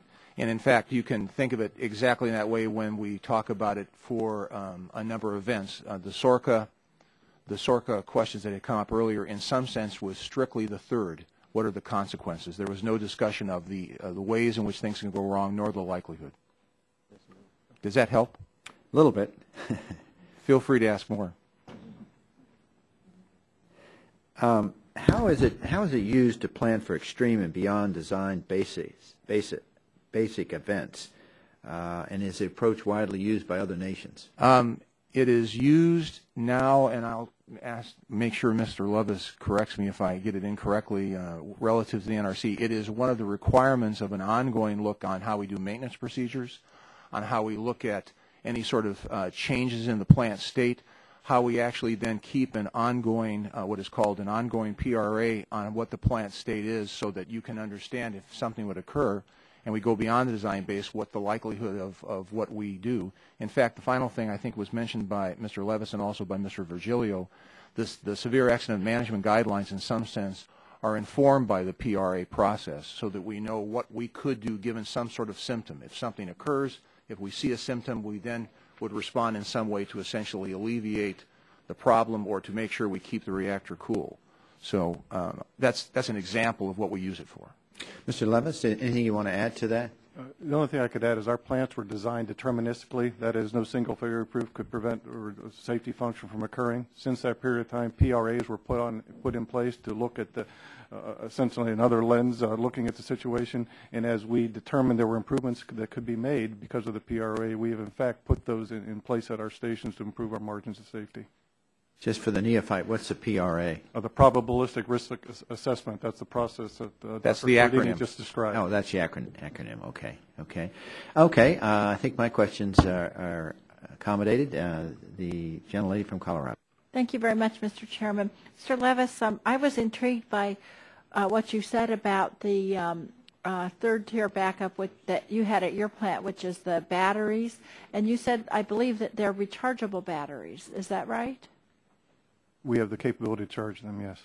And is this a battery that, to your knowledge, is available at the third-level backup in all of the nuclear power plants in the U.S.? There are battery chargers that keep batteries charged at all plants. The power we would provide would be to the battery charger so they can keep them charged. So what would happen to those batteries then if, I mean, we're assuming a worst-case scenario, obviously. What would happen to those batteries?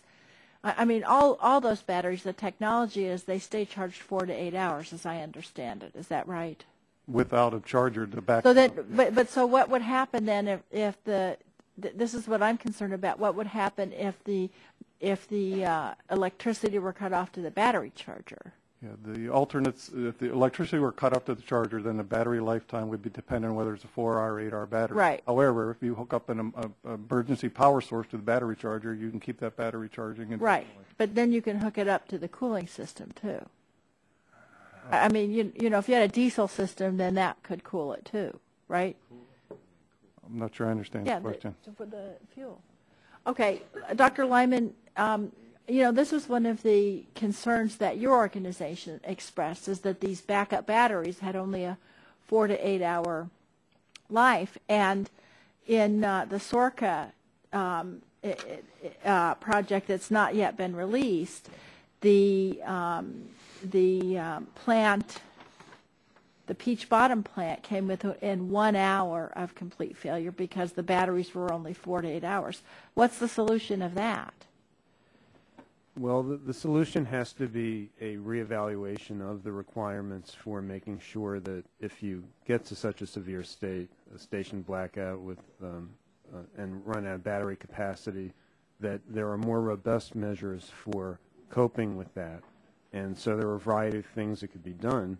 Certainly if you had robust, I'm not sure, but the power requirements for recharging a battery are probably not the same that you would need to restore the cooling systems, but I have to double check on that. Okay. But the requirements for that, which should be safety related and seismically qualified and be able to protect against all these other events. I think the core of our concern is that you don't take credit for things that you can't guarantee will actually be there. And what I hear is the industry is trying to have both sides of the coin. They want to take credit for these things, but they're not willing to reinforce them, to harden them against the variety of events that they need to protect against.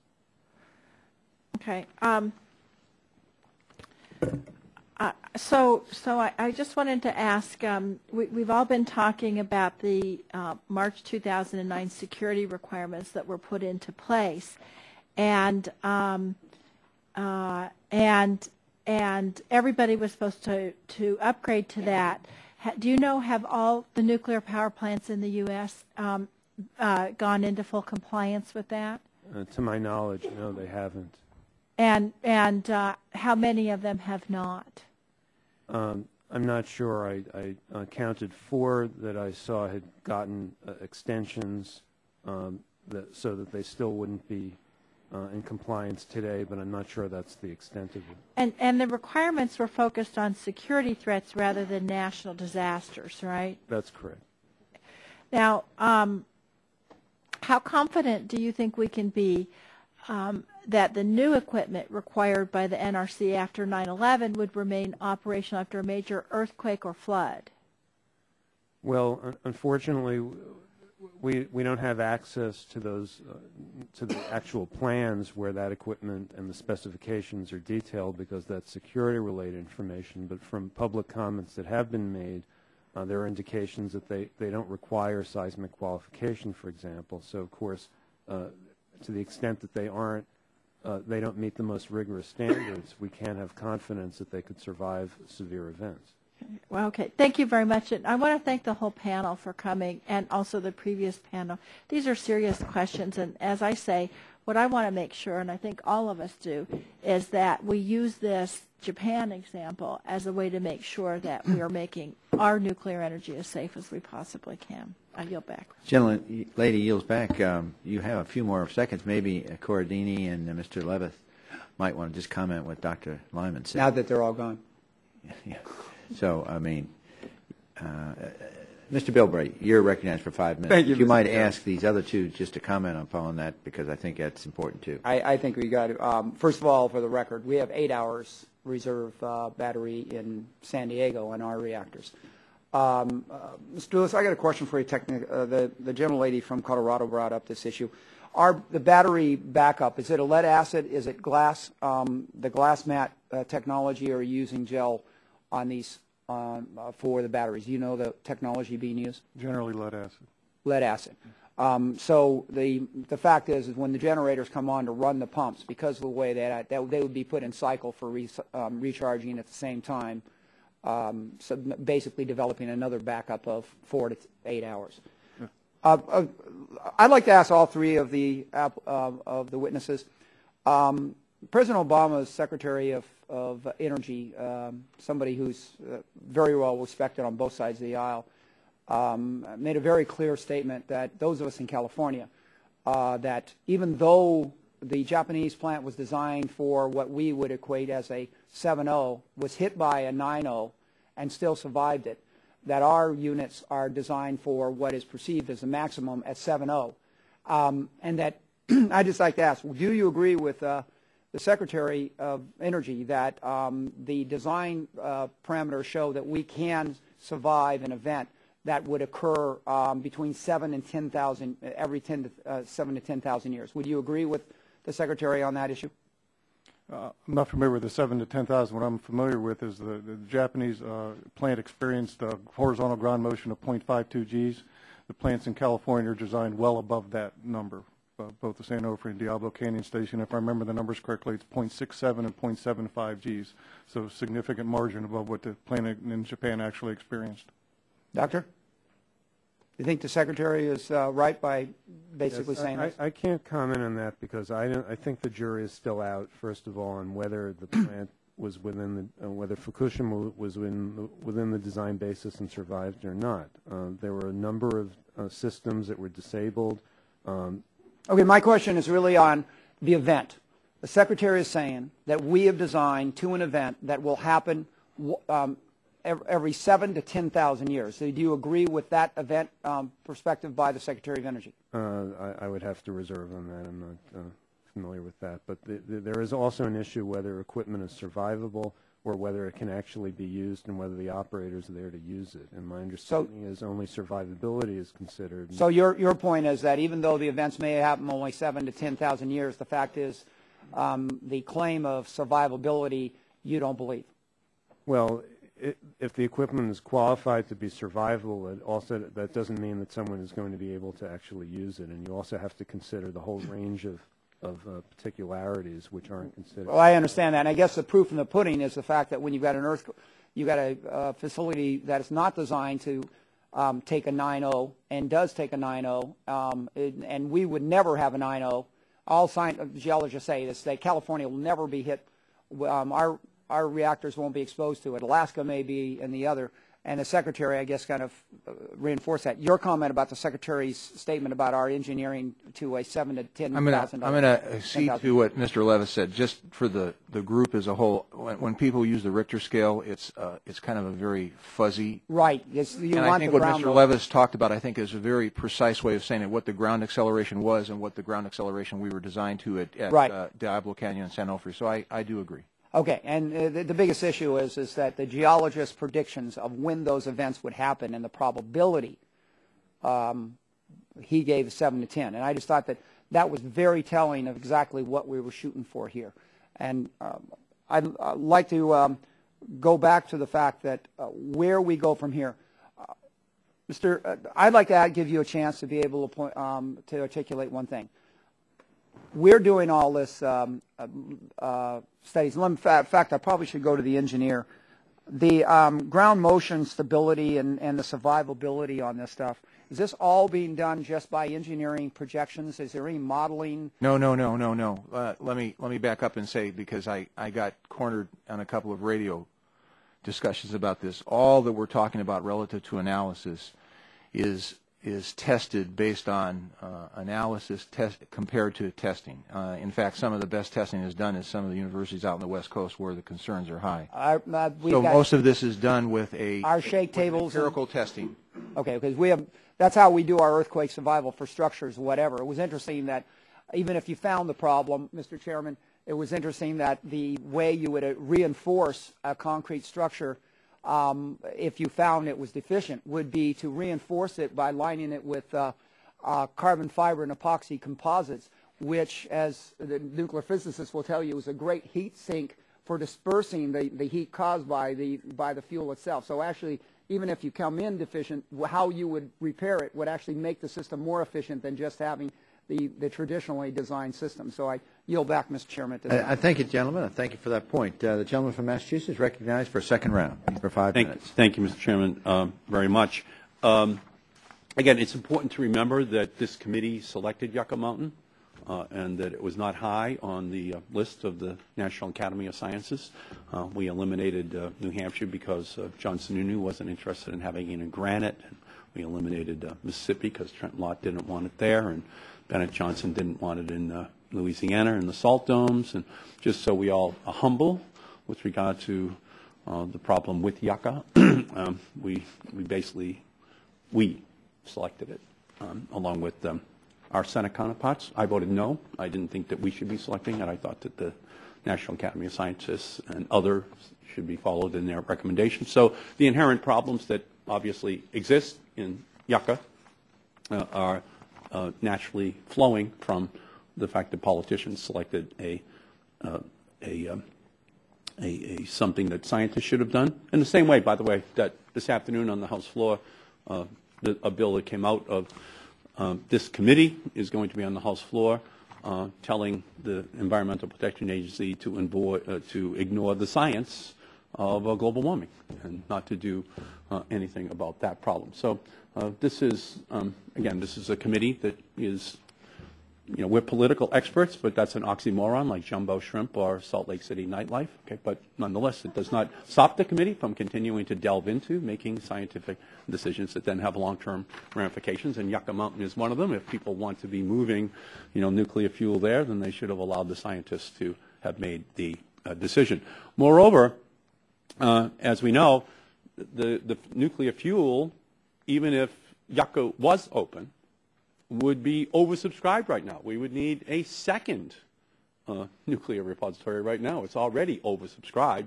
It can't accept it because there are many geological unanswered questions out at Yucca. You really don't want to be building it that near an earthquake fault, probably, if you could go and do it all over again.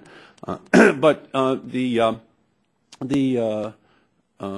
reality is that the spent fuel is so hot that it has to be kept on site right next to the reactor anyway for 5 years while it cools down. It's not even ready to get moved. So, we have to make sure that it is secure next to the plant, for at least 5 years because it needs to be cooled down before it can get moved anyway.